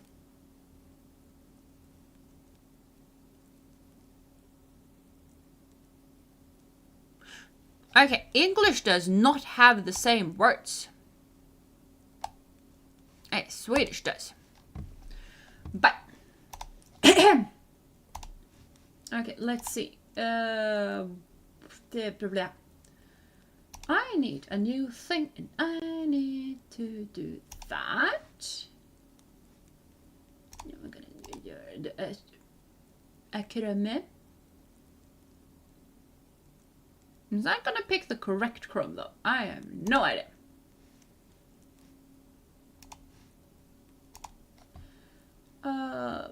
There we go. Should probably pop that down under the overlay though. Here we have a picture of horse. Right? This is a picture of horse. Hope we can agree on that. Yep, the water coldness is just the worst. That it is. I live in the Midwest of the US. It can snow one day and be warm the next. Same thing here. Live in the Britain, yes. All I know is Britain has rain. But yeah, this is horse. This here is a knee. I'm just because we're gonna need a horse skeleton as well to do this. This is a good one. Yeah, I want a big version. Thank you. This was a bit too big. This was a bit too big. That makes switching between them pretty difficult. But here's the bones. So this is the knee. This bends forward just like our knee does. Skeleton-wise though, is that an undead horse? Yes, of course. But skeleton-wise, because we are both mammals, so a lot of the horse's skeleton actually mimics a human. So horses have the same amount of kotor, whatever that is in English. I don't really know at the moment, and I'm not gonna Google. They have the same amount of kotor as we do in the neck, and you know, head and stuff like that. But these are the horse's shoulder blades. What's connected to our shoulder blades? Like the, not forearm, because the forearm is under the elbow. Överarm, yes. But this is basically the shoulder of the horse. This is, you know, the part of your arm that is below the shoulder. And this is the elbow of the horse. This is actually called an elbow, at least in Swedish. Is it called elbow in English? It is called elbow in English. See? Makes perfect sense. And then we have the knee. What comes after the elbow? Your wrist. This is the horse's wrist. This is a finger. And this is basically your nail. So horses are like this point down is what the horse's finger turned out to be. Which is also why they have so many tiny little bones there, because you also have a whole lot of bones in your like hand. Like the hand part below your finger. That's just one bone per finger. Here we have one bone left, but above then, where the quotation mark hand is, you have plenty of bones. Same thing happens here. So this is the knee of the horse. It's not really a knee, but it is knee of the horse, which is also what is called here. You know, elbow, fore is, yeah, it's apparently fore. Yeah, that is the forearm. Sure, this is the above elbow, below shoulder blade. I'm just figuring out. I have a lot. This is gonna turn into horse rant. Okay. I meant to go to bed early today. No, horse rant this. It's also kind of interesting though, because I get to learn all of the different words in English as well. Because this is also actually called a flank in Swedish, but flank. And this is the withers. In Swedish it's manke. This is where you measure a horse's height. And for some unknown reason, like, sorry Sharon, but UK is weird. I don't know what's wrong with the metric system, because all of a sudden the English world just decided that I'm gonna measure horses in the amount of hands. Why do you measure horses in hands? Like, over here we're just like, metric system? Why are we not using the metric system for horses? Why hands? Not even feet? Yeah, not even feet. It's hands. I think even the USA all of a sudden changes to hands when it comes to horses. I don't understand. Why? Like, just stick to one body part and stick with it. Don't switch. But yeah, so this is the knee. In Swedish, this is actually framknä, the front knee, because in Swedish, horses have 4 knees, if we're counting just both the left and right side. So, you know, humans have 2 knees. In our hind legs, we have 2 knees, 1 on each leg. In Swedish, horses have 4. In English, they apparently have 2, but in Swedish, they have 4. And they also measured from their hoof to their shoulder. They're measured from the withers, so this point over here, to the ground. So not really hoof to withers, because sometimes the wither is just here. It's kind of somewhat under the hoof, but basically just straight down from the withers, no matter where that, if the hoof is in front of that or behind or stuff like that. But basically just straight down. Normally it kind of ends right next to the horse's heel. But why are the English words so weird? Like, why are...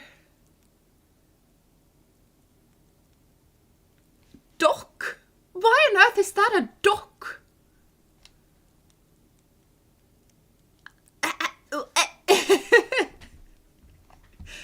This all of a sudden turned into, watch Jeena be confused over how weird English is. I mean, most of them just, yeah, this is a flank. I can see this being the barrel. It's not really called that in Swedish, but I can see that. Suddenly we have a throat latch, a chin groove. I mean, muscle is a muscle. Forehead makes sense. Crest? Why a crest? And back and loin, yeah, fine. That's kind of what it is in Swedish too. And then we have croup. And then we have a dock. In Swedish, This is tail fasting. Yeah, fastening of the tail. The tail is fastened at this point here. Svansfäste. Or svansrot. It's the root of the tail. Also makes sense. Dock. We're at the ship dock. I don't know. Crest, is that supposed to be main? I think the crest is the top. Not the main is sitting on the crest. So I don't think it's the main, but more the topmost part of the neck. Which is, you know, in Swedish, this is called neck. And this is throat. You know, like normal people. This, though, in Swedish, is the balls of the horse. As in the crown jewel balls. So not the boll, but balle. Yeah. Dock of the tail dock in there, I suppose. Okay, that makes sense. That makes more sense. And hello, Tech. Yeah, it turned into a horsey lesson. So we've been talking about the front knees. But yeah, back knees now. Because most people, if they think that this is the front knee, okay, back knee has to be this. No. Knees don't bend in that direction. Knees bend in a forward direction. These bend in a backwards direction. This is not a knee. In Swedish, this is has. It's apparently called a hock. Miss Jeena, will this be on the test? If this would to be a test, we can check about that a bit later. But this is has, not the front knee, back knee, I mean. This is has, or hock. I don't know. This is the back knee. Over here. Right this point, this is a knee. In Swedish, it's apparently a stifle in English. I don't know. It's a knee. Like, this is the proper knee. The front knee is actually a wrist. This is actually a knee. Because if we go back here, here you have the hip bones. After your hip bones come the thigh bones, as it does on a horsey. Here you have the horse's kneecaps. So this is corresponding to your knee. Also bends in the exact same way. With just hip bone can rotate all of the different directions. And outwards. Not as much outwards when it comes to horses. Cows can actually move their hips more than a horse can. But horse can mainly just move the hip bone forward or backward. Not as much outwards. Cows can move outwards, not horses. Knees. Famous for their ability to bend backwards. You know, you can be straight too, but no, that's basically it.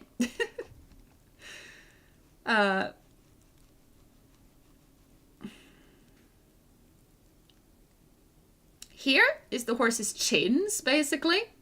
Here is the horse's heel. They also have a heel bone, the bit sticking up there. That's the heel bone. That is, if you feel your heel, you also have a bone sticking out. So that is kind of what's going on there. And the same thing here as with the wrists over here. It's just a plethora of bones, because that is what your hands and your feet look like. They just have multitude of bones. And then they are once again walking on one finger. Because horses are cool. Another really cool thing about that, because horses, when they, like millions of years ago, horses actually walked on 5 fingers. And then the 5 fingers turned into 3 fingers. And then the 3 fingers turned into 1 finger. They are basically walking on their long fingers. And we can actually see that because horses have a rest of a finger that has not completely been evolutionized away yet. Aren't the hoofs kind of like a foot fingernails? That they are. They are walking on their fingernails, basically. This little thing called a chestnut, in English. It's also kastanj in Swedish. So, basically the same. Kastanj is chestnut, is the Swedish word for chestnut. These are the remnants of a finger that has not yet completely disappeared by evolution. This is basically a fingernail just growing there. Then the chestnut is continuously growing. You kind of just remove the chestnut every once in a while, or the horse is biting it off because meh. I need to watch the one to see how we got to this point. Yes! Yes! Jeena is smart. I have been a horse riding instructor. Like, I know horses. And hello, Kate, and hello to all of the raiders. Welcome here. We started with Stardwe Valley, and we're now into horse lectures. Hi, I am a knight. I know a lot about horses. I am a nerd. Mwahaha. I'm forgetting everything. Then you need to redo the stream. You need to rewatch the stream so you remember everything.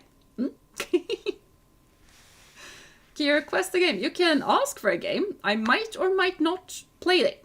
You can always ask. My favorite horse nerd, Miss Jeena. Yes! Yes! Jeena is combining being a teacher, VTuber, and a horse nerd in this stream. Yeah! It turned that way. Can you play Google Maps driving simulator? That is probably not something that I'm gonna stream. If I'm perfectly honest. Okay. I'm not really into driving simulators. I haven't been since I was really young. So yeah. Yes, this will of course be on the test.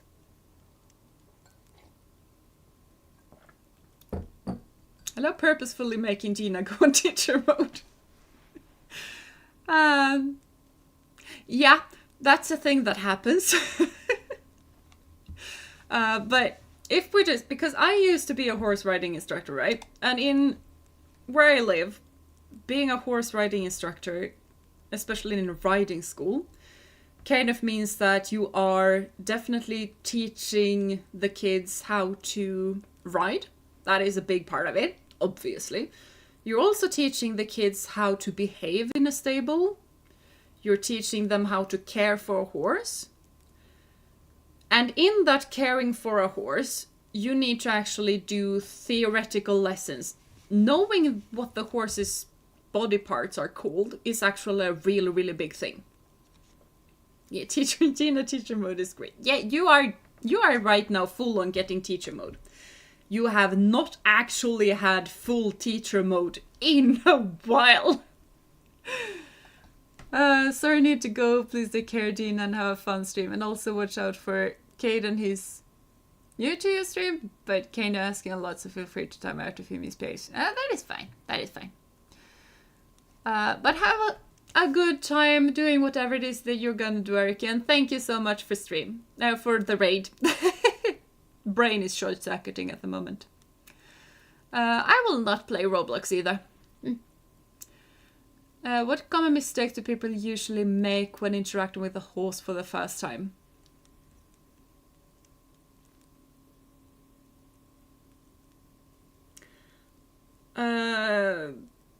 Probably clothes. Probably the wrong clothes, I would say. Because normally when people interact with a horse for the first time, they are very scared. So they are gonna be very mindful of what you're doing. So most of the time is that if they have long hair, they don't put up their hair in like ponytail or a knot or something in the back, because hair flying over your face when you're riding can be kind of dangerous, because you need to be able to see everything that the horse sees. And then, you know, to be able to ride, you need to have shoes that has a bit of a heel. Not a tall heel, but a 1-2 centimeter heel. Just to make sure that your feet is not sliding through the stirrup. So that is probably it from my experience. But that has been my experience from people who either know somewhat about horses or are scared of horses. Other than that, I would say it's not respecting the horse. Because if you are a beginner and you're not scared, then my biggest worry is I'm gonna drill into you that the horse is a scary thing. Because I love horses. Everyone who rides and loves horses know that horses are scary. Like the first thing I drill into the kids is that a horse is a prey pack animal that is built for the steppe. That is something you need to know to be able to handle horses. First, they are a prey animal. If they see something scary, they are gonna bolt. They're gonna take off, and they are gonna take off quickly. They are not gonna care if you are in the way. They are also a pack animal. So they are gonna go to their friends. They are also a steppe animal, which means they are very used to, like, that steppe animal is not as useful for the beginner, but that basically means that you need to give horses a lot of food. They need to have something in their stomach at all times. If they have nothing in their stomach, why on earth can you not see my little click if a click? I am that you should see my click if a click. Oh, there we go. If they have no food in the stomach, it can be really, really dangerous for them. Because that's basically when stomach shuts down, and when stomach shuts down, horsey dies. So yeah. You're a girl, so I kind of have a question. Do you have any advice on me getting a girlfriend? That is a difficult question because I don't know you. So yeah. Otherwise, just be yourself and chat to girls. Because it's going to be very difficult advice depending on the girl and depending on you. You know? Everyone is an individual, so treat them like an individual. Well, we measure stuff in horsepower. I would definitely have respect for them. Yes! As you should. And, like, most people are very respectful to large horses. Like, I have not seen anyone just not respecting Moose because Moose is massive. Like, if you think you have seen a big horse, you have not seen a big horse if you see Moose. He's massive. If you have seen a Shire, then you have seen a bigger horse than Moose. But otherwise, you have not. So yeah, I was taught to respect horses. Know it can run you over or hurt you, but don't show fear, show respect. Yeah, that is basically it. Like, you need to know of these things with horses. But as long as you show them the respect they need, you're gonna be fine. You're gonna be fine.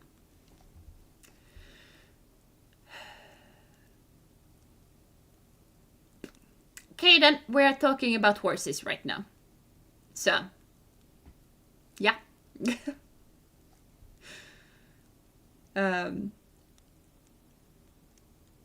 We're gonna leave the girlfriend chatter there, okay? We're talking about horses.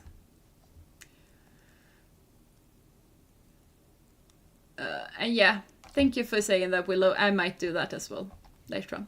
I mean, his name is Moose, and Moose are also large. They are very large. They are very large. So basically, if a horse sees a quick movement behind it, it's gonna bolt. Also, what I say to the kids is never ever walk behind a horse.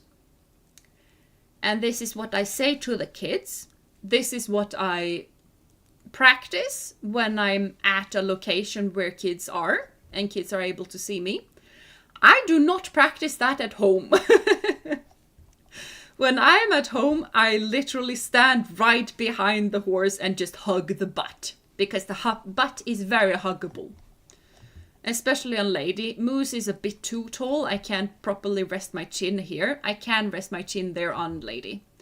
Moose is too big. I hug Moose mainly here. To just rest my cheek here. Because he's that massive that my chin just falls there.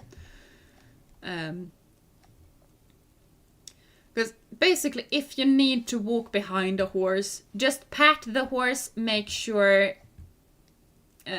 I am not being mean, Caden. I'm just telling you that, no, this is my line, this is my limit. I'm just informing you. I'm not being mean. So yeah, just pet the horse, speak to it, and walk closely by the butt. Because the closer you are to these things, because these things can kick. They kick hard. The closer you are to these murder weapons, the less hurtful, the less power they are gonna give. If you walk a meter behind, that is where it's really dangerous. Don't be a meter behind a horse that don't know that you are there. So yeah. I mean, at home the horses do know that it's you and don't get scared. They do know, and I also always speak to the horse so they do know that I'm there. I never go do anything behind a horse if I don't know that they know that I'm behind them. Do you get exempted if we get kicked by a horse? Exempted from what? Probably not. True, when we have horses, also didn't walk behind at first, but after a few months of being around the horses constantly, we did go behind them constantly. Yeah, it kind of happens. Like, I know that as I was a riding instructor, I always made sure that I did the same thing as I wanted the kids to do, because I knew that I was a role model for them. Which also made it so that even if this, in case, was a Shetland pony that I was helping with, I never walked behind the Shetland pony. And by the way, Shetland ponies are tiny! They are made to go in the mines of Scotland. That is what the Shetland ponies are made of. They are strong AF, stubborn AF, but they are tiny. So, and also you never go on your knees next to a horse. I always do that next to Moose and Lady because I trust them. So when I was at riding school, I basically squatted down. I was sitting on my heels, walking on my tippity toes while sitting on my knees under the horse's throat and head, because that's what I wanted the kids to do. So that is what I did, even when it was a Shetland pony. Which is probably a bit extreme, but at the same time, I kind of felt like that really showed that this is what I want you to do. So that is also what I am gonna do. It also turned into, because my students were there even when I was riding and doing things, even like on my off days. So it turned into me always going under the head and never behind the horse, even if I definitely knew it was safe and whatnot. Just to be able to just show the kids that this is what we do. Like when they were older, when they're getting, 10, 12, That's kind of where I showed that you can go behind the horse, just pat them, talk to them before you do, and then walk across. But yeah. What are the predators of horses? Depends on where you're at. Everything from wolves to lions. You don't know, the big predators. The big predators. So it depends on the continent, because there are different predators on different continents. Humans, probably not a whole lot of human predators, actually. I mean, somewhat, but not really. If you get kicked by a horse, you fail the test because obviously you weren't paying attention. Exactly. Though I will say that the part of the horse that has injured me the most, if we're not counting falling off, or honestly, because I broke a bone smacking my finger into either the withers or the saddle. I'm not really sure what I smacked my hand into, but I broke a finger without even falling off. It's the front hoofs. Because when you're standing and brushing and stuff like that, or walking with the horse, and the horse gets slightly scared and takes a step towards you, and your feet is under here, that hurt. My tip then, if you happen to get a horse on top of your foot, don't try to pull your foot away, because your toes are gonna get stuck there. You're gonna hurt yourself even more. Just stand still and push the horse away. It's gonna move. Yeah. Cleaning horseshoes also takes some technique and understanding of the horse, but I imagine not something taught to kids. I teach them probably not the first lesson, but basically second lesson, how to clean out the horse's feet, because it's important. Normally I get to help them with the hind legs, because the kids find the hind legs scary, which is fine. And the hind legs are also slightly more difficult to just pick up. The front hoofs are really easy. Hind ones are a bit more difficult. Big cats in general, big predators in general. Like wolves aren't big, so politely ask the horse to move its hoof. Or less politely, you don't need to be polite when it's standing on your foot. You can be pretty rude about it. Well, it depends on what area, supposedly. For example, zebras have predators, have big cats, crocodiles generally. Yeah, there's the crocodiles as well in that case. So it's just big predators. Like, you're not gonna have a horse that's gonna be eaten up by a fox. That's not gonna happen. But a wolf, that's gonna eat a horse. But if this was a test for my students, the first, like, pony kids, they would learn muscle. They would learn mane, neck. So not crest and throat, but just neck. Technically neck is this part, and the throat is this part. But meh. They would learn withers. They would learn tail. And hoof. And that would basically be it. When it comes to the first mark is where they start to canter. Then I would add elbow, knee, back knee, apparently stifle, and hook. That is kind of what I would add there. Feet lock as well. Feet lock is just a little tiny piece of long hair that's over there. Which is... This horse basically doesn't have a feet lock. It's tiny. But some horses have longer hairs right there on their... right now I'm forgetting what it's called, and it's not...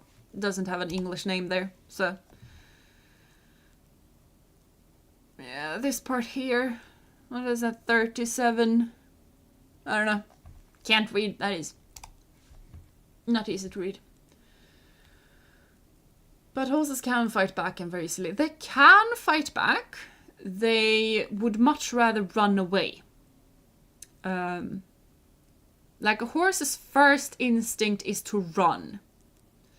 Their second instinct is to fight. You don't want to be in a place where the horses chooses to fight, because that's gonna get real dangerous real quickly. But their first instinct is always to flee, run away. What is my favorite and least favorite thing about horse riding? My favorite thing is probably bareback during the summer. And bareback during the winter is pretty nice too, but I haven't been able to do that in a while. Bareback is when you don't have a saddle. I rarely do that because it both hurts me a whole lot, and what a saddle is there for is to make sure that you don't put pressure on the horse's spine, and also to spread your weight across a bigger area. That is what both Western saddles and English saddles does. So a horse is just more comfortable for the horse, more comfortable for you too. Bareback hurts, but it's also very cozy. And I just really like the bigger connection you get with a horse when you're just bareback. My least favorite part of horseback riding is autumn, when it's either rainy and muddy and cold and horrible, or there's gonna be the moose fleas or whatever the thing are called, because all they see is big warm-blooded thing. Must be a moose. So they get absolutely everywhere. And when I was like, and they also jump into humans. You don't even need a horse. Like just walking in the forest, the moose flies are just gonna be like, yeah, this is a warm-blooded thing. Must be a moose. And they jump to you and they put, like, as soon as they land on a hot-blooded creature, they just drop their wings because it's time to mate. But they can only mate on an actual moose. So you have these massive fleas crawling across your skin, and it's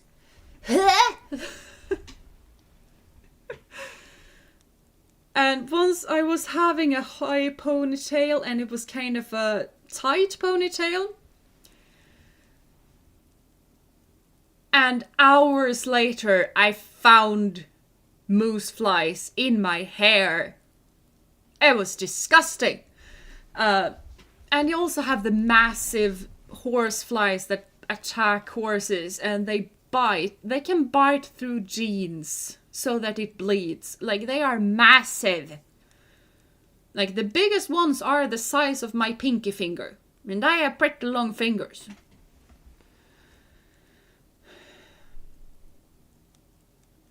So yeah, my least favorite parts is probably autumn and the obnoxious bugs. Like, I am fine with the flies. The flies are annoying, but they are fine. But the big bitey things and the moose fleas, meh.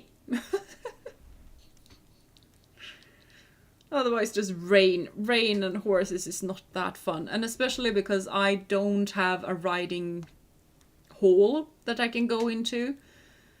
So I gotta be outside. Yeah. That is not the most fun all of the time. I mean, lots of predators fight dirty. They don't want to get hurt or killed. Yeah, they do. That they do. Bareback is riding, but with kind of a hug then. Yeah, kind of. I mean, it feels like a hug, but at the same time, it's way more painful than a hug. Because, especially those of you who have the mail package, like I don't have a mail package, it's still pretty hurtful. But you see that the withers kind of go up here. This is a horse's spine. Like, wait, pop over here. This is the wither. This is all spine. So you have the spine, depending on how wide the horse is, you're gonna have a spine poking into in between your butt cheeks. For a lady, I can feel the spine. Poor Moose is much more wide because he's a big farm horse. But the wither still pokes up. The wither still very much pokes up. So when you're riding and you're kind of skedoodling, this motion, it's kind of what your body wants to do. You can kind of see what's happening in the front. And when you're not used to it, even as a female, even as a woman, peeing hurts afterwards. It hurts.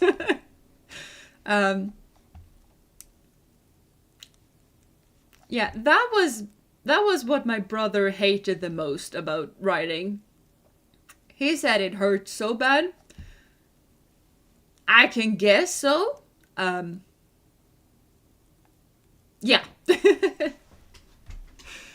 I mean, to be fair though, a horse's movement is like what you need to do with the horse. Just like that is also why my posture is so good.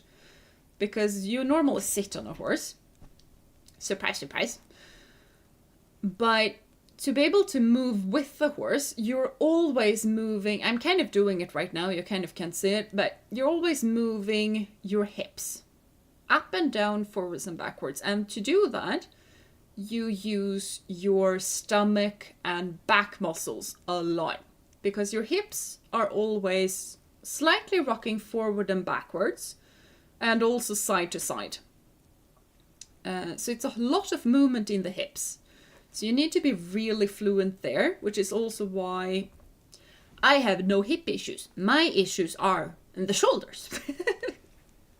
Because that's where I get stiff. So the more you can follow the horse's movement and the smoother the horse's gaits are, the way the horses move, the less of an issue it's gonna be. But, interesting thing here is that horses, normal horses, not all, but most horses have 3 gaits. Which is why riding is also exercise exhausting. That it is. And the trick about riding is that it's meant to look effortless. When you are good at riding, it doesn't look like you're doing anything. It's very exhausting. Like the training ache you get on the inside of your thighs especially is insane. And then add the training ache from the stomach and the back as well. That's kind of where you get your training ache. Inside thigh and your stomach and back. But Jeena should go teacher mode every so often. Yeah, I should. It's fun. But a horse has 3 gaits, right? It has walk, trot, and canter. Some call also gallop, which is basically just a very quick version of canter. It's just a canter. So walk, trot, and canter. Which is basically walk, jog, and run for humans. Like canter is the fast one. Trot is the medium fast one, and walk is the slowest one. You are very professional. Yeah, I have worked with this. Yeah, it's been a while since I've worked with horses, but I have worked with horses, so yeah. That's why we sometimes everyone rushing math and physics stuff. Yeah. Yeah. I like explaining things, I'm sorry. Yeah, maybe it's more fun to look at that picture, I don't know.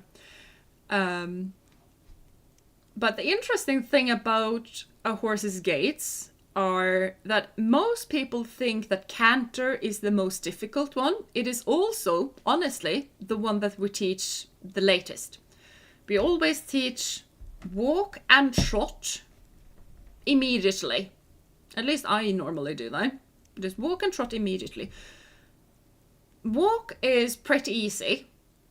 At least at the beginning. You kind of just sit there and you just hobble along, kind of. It takes a while for you to just go incredibly still in the overbody and let your hip do all of the movement. But normally walk is not an issue. Trot is where we have an issue. Because a trot is two-paced.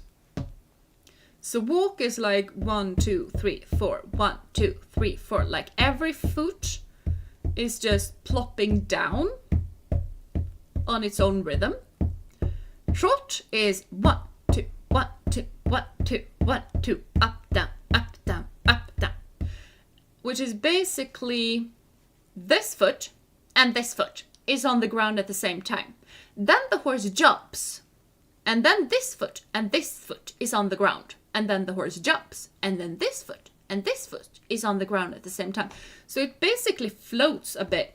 In trot, there is a moment where absolutely no hoof is in the ground at the same time.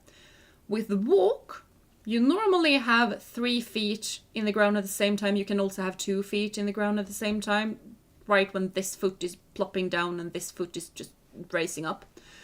But normally you have 2 or 3 feet in the ground when it comes to walk. With trot, you have a soaring moment thing happen when no hoof is touching the ground.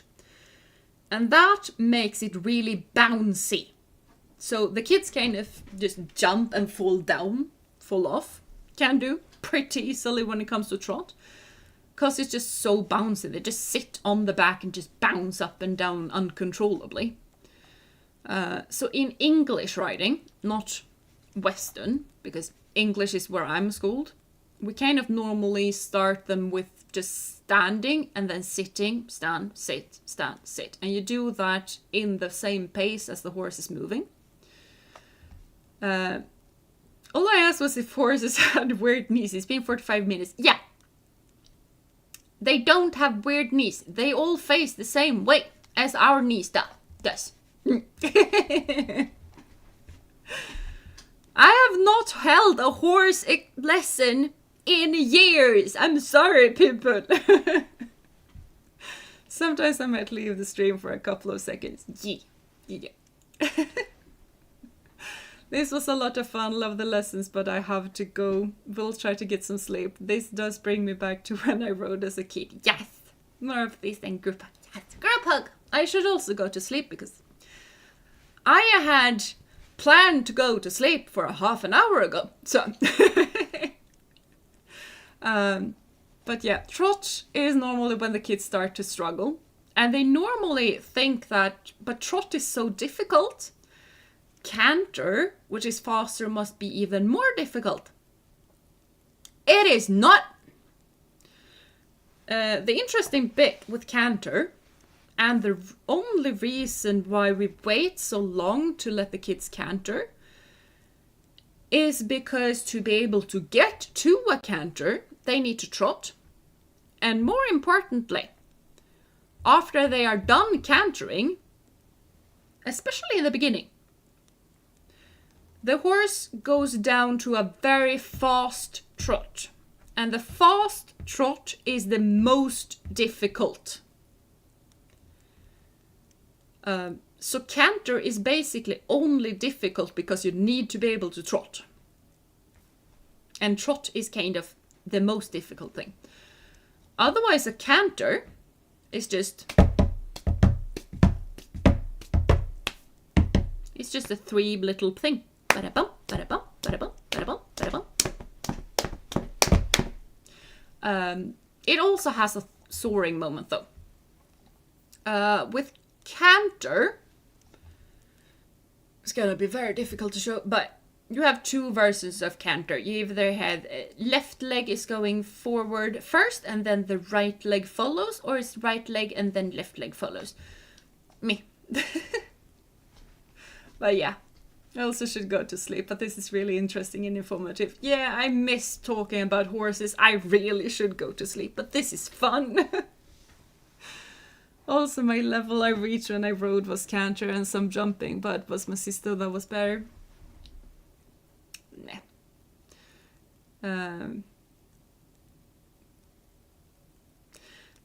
I don't want to talk about people being better or not, because more often than not, it's just a matter of how quickly you start learning. Because sometimes you take a while to get the basics working.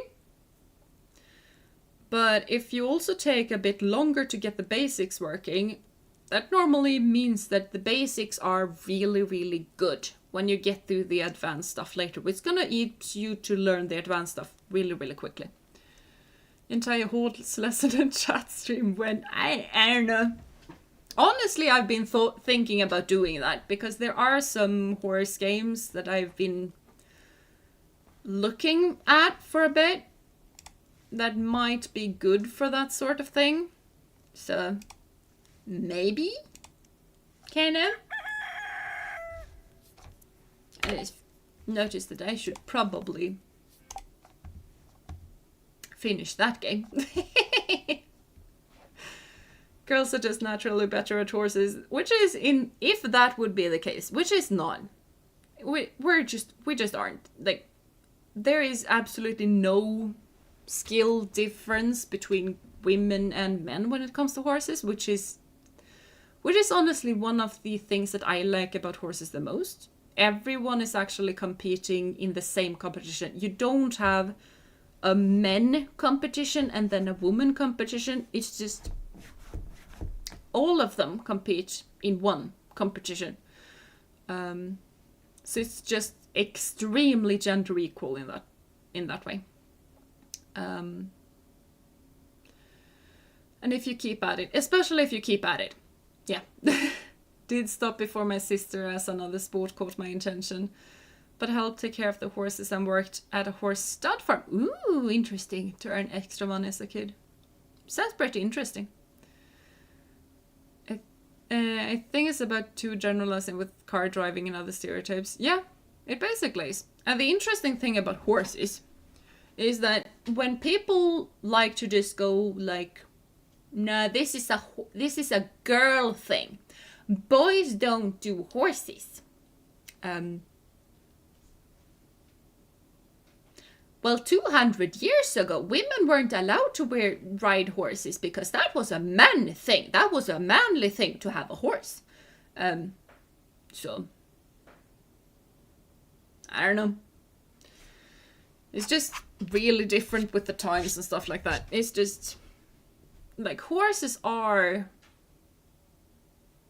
don't care what you have between your legs. They just don't. Horses, and like, we did a thing with the riding school with people who had come to the country pretty recently, so they barely knew Swedish. They could speak some Swedish, but not a lot. And then came to the stable to just see the horses and interact with the horses and stuff like that. And one of them said something really beautiful in that the horse doesn't care what language I use. It just listens to my heart. And that's kind of what horses do. They generally see what's in your heart, especially if you get to know them. Like, Moose does that to a T. Especially Lady does that to a T. Moose is a bit more like he's just there. But if I have a bad day, all of a sudden I have a lady muscle right on my cheek. Like, she's very good at snuggling me when I am having a bad day. And I don't even need to realize I'm having a bad day until she's just like, I am here for you. I love you. And then I notice that I have a knot in my stomach. So they just listens to your heart, no matter what language you speak. They just know. I hate this gender stuff. Do and eat and love what you want, and like people. The first high heels were worn by men as well. Yeah. Women weren't allowed to wear heels. That was manly. And skirts as well. Everyone wore a skirt.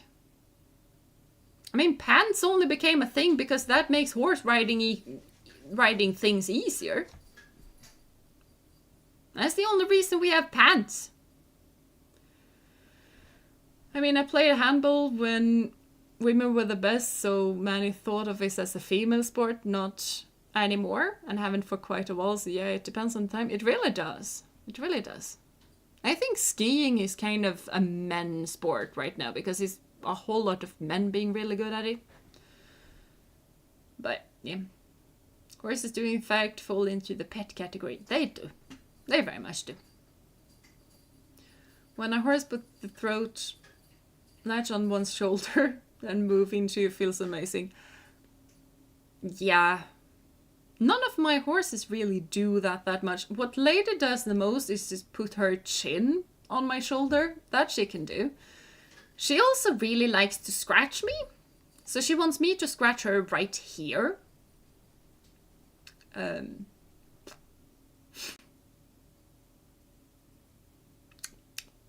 Yeah, on the bow. Should probably be called the bow in English as well. So I scratch her here, or between the forelegs, and she just puts her mouth on my head and then her upper lip, because horses use their upper lip to scratch, and she just starts moving it in circles in my hair, which gets drenched in horse saliva. But she really likes it, and one of the best ways to see if a horse is friends with another horse is if they are scratch buddies, if they scratch one another. Which means that she actually loves me. Because she would not scratch me back otherwise. Which is, I love that little horse so much. Drenched in love and horse saliva. Exactly. Moose is a bit better at it because he actually massages my shoulder when I do that with him. But Lady always goes for my head. Always. I have tried getting her to the shoulder. She never do that. And the worst bit is that she can actually start scratch me with her teeth as well. So, and that is not comfortable for me anymore. That kind of hurts. But she's cute, so. Sorry, I phrased that chat message poorly, but do what you like, people without frame judgment. Yeah, that is basically what I read from it as well. And yeah, people should just do what they want to do. Like, as long as everyone is consenting, I don't care. Do what you want, love what you want, do what hobbies you want. Like gender, or the lack of gender, sexuality, lack of sexuality, it doesn't matter. You are a human, and as human you respect the same respect as every other human gets. Me. Most people in my school don't like Pokemon anime or Hatsune Miku, all things I like to do, like some do, thankfully. Yeah. Yeah, I never had a friend in high school who liked Pokemon, or anime and manga was a couple, but never Pokemon. When I went to uni, ironically enough, I was studying physics at the time, which is probably more reasonable that I all of a sudden found Pokemon liking friends, but the horses we had loved scratching on forehead and along the crest. Yeah, Lady really, really likes it when you are petting her from the forehead over in between her ears. She really, really likes that and being brushed there. Moose absolutely hates, not really hates, but he heavily dislikes if you're anywhere in this area. Muscle is fine if you really need to, but preferably not. He really likes it when you scratch here though. And here, and here, and here, and here sometimes, but mainly just the under everywhere. And in between his thighs, like on the inside of the thighs, stuff like that. He loves his scratches. He just don't really want head pats. He don't really want you to pet his head, basically. And he's in this area. Maybe too late to see. We can't show you. No, you can't show. You can't. Now you can see. Okay. Lady really likes it when you pet her here. Moose hates when you pet anywhere near his head. He likes this area under. There you go. Now you can see. Think mouse pointer is not showing on screen if you're using it. Yeah, I was. I had clicked off on OBS and then I forgot to actually re-click. Because if I don't re-click, you don't see anything. And then when I click, you see stuff. So yeah, your friend says you love Hatsune Miku in a romantic way, but you don't. Okay, if you don't, then you don't.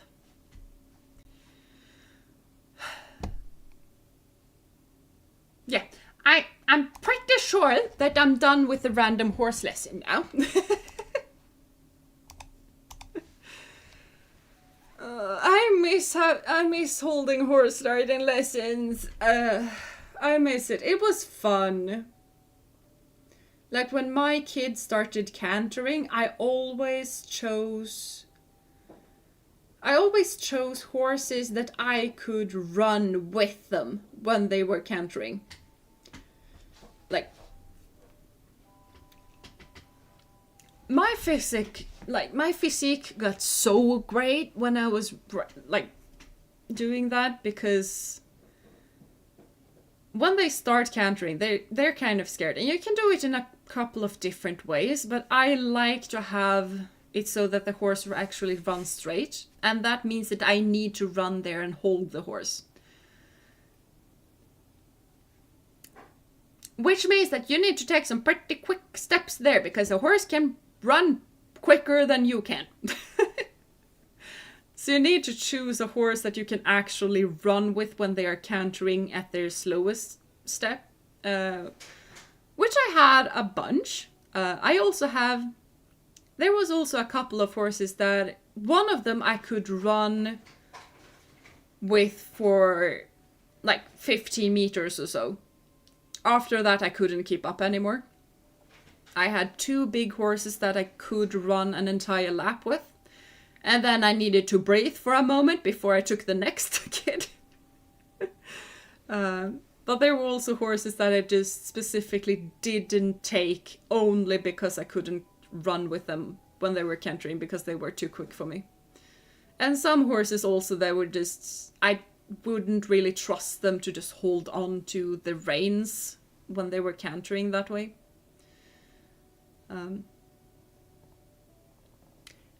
Like even when it was winter, I normally took off my big coat and ran in either a t-shirt, or mainly a t-shirt, because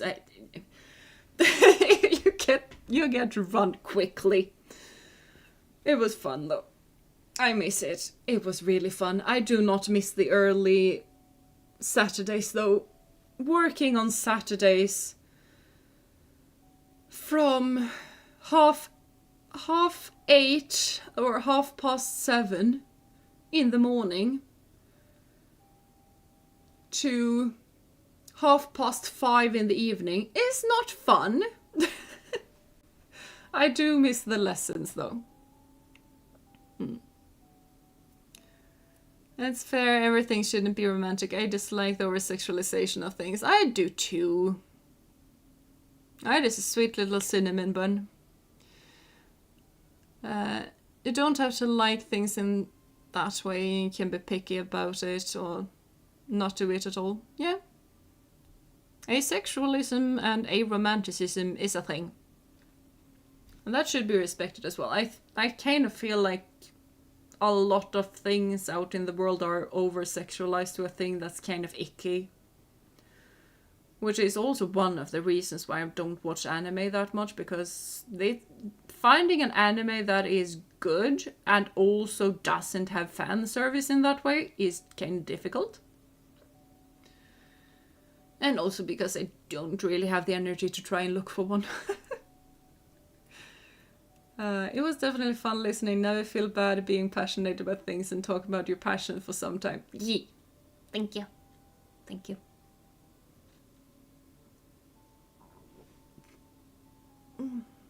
You like my streams because I always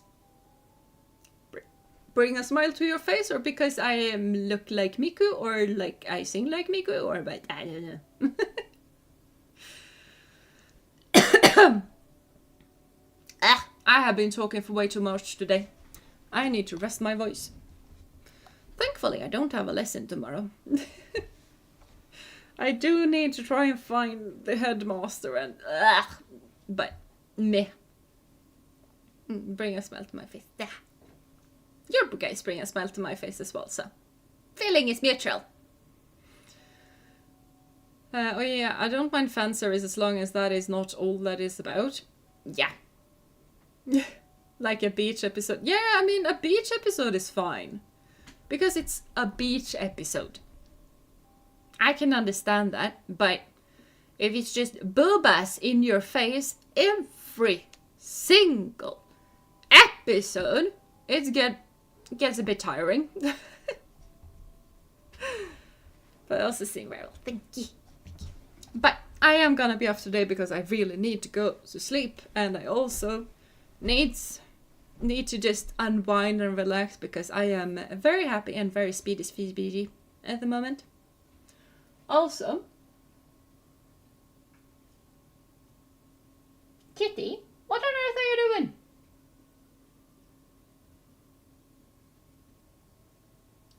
I don't know. Looks like she's playing with the curtains. I don't know. My kitty probably wants some food as well. So yeah. But yeah, thank you guys so much for being here, and you are very welcome, and also thank you for listening to my little mini horse lesson that just accidentally became a thing. Next time we do a horse lesson, I'm gonna make sure that we actually have a horse so that we can actually watch. But yeah, we'll try to watch the one, especially since I want to know how the horse lesson started. Yes! I don't remember. Yes, keep that sleep schedule. Night, also have my teeth brushed so dog gets last chance to pee. Yes! That is good. Thank you for sharing your love about horses. I learned a lot. Thank you for listening. Thank you for listening. But yeah, bye everyone. Have a lovely rest of the day, night, morning, evening, whatever time it is for you guys. Do take care of yourself and of one another. And until I see you next time, bye bye. And hugs. Yes! And also love horses. Important. Very much important.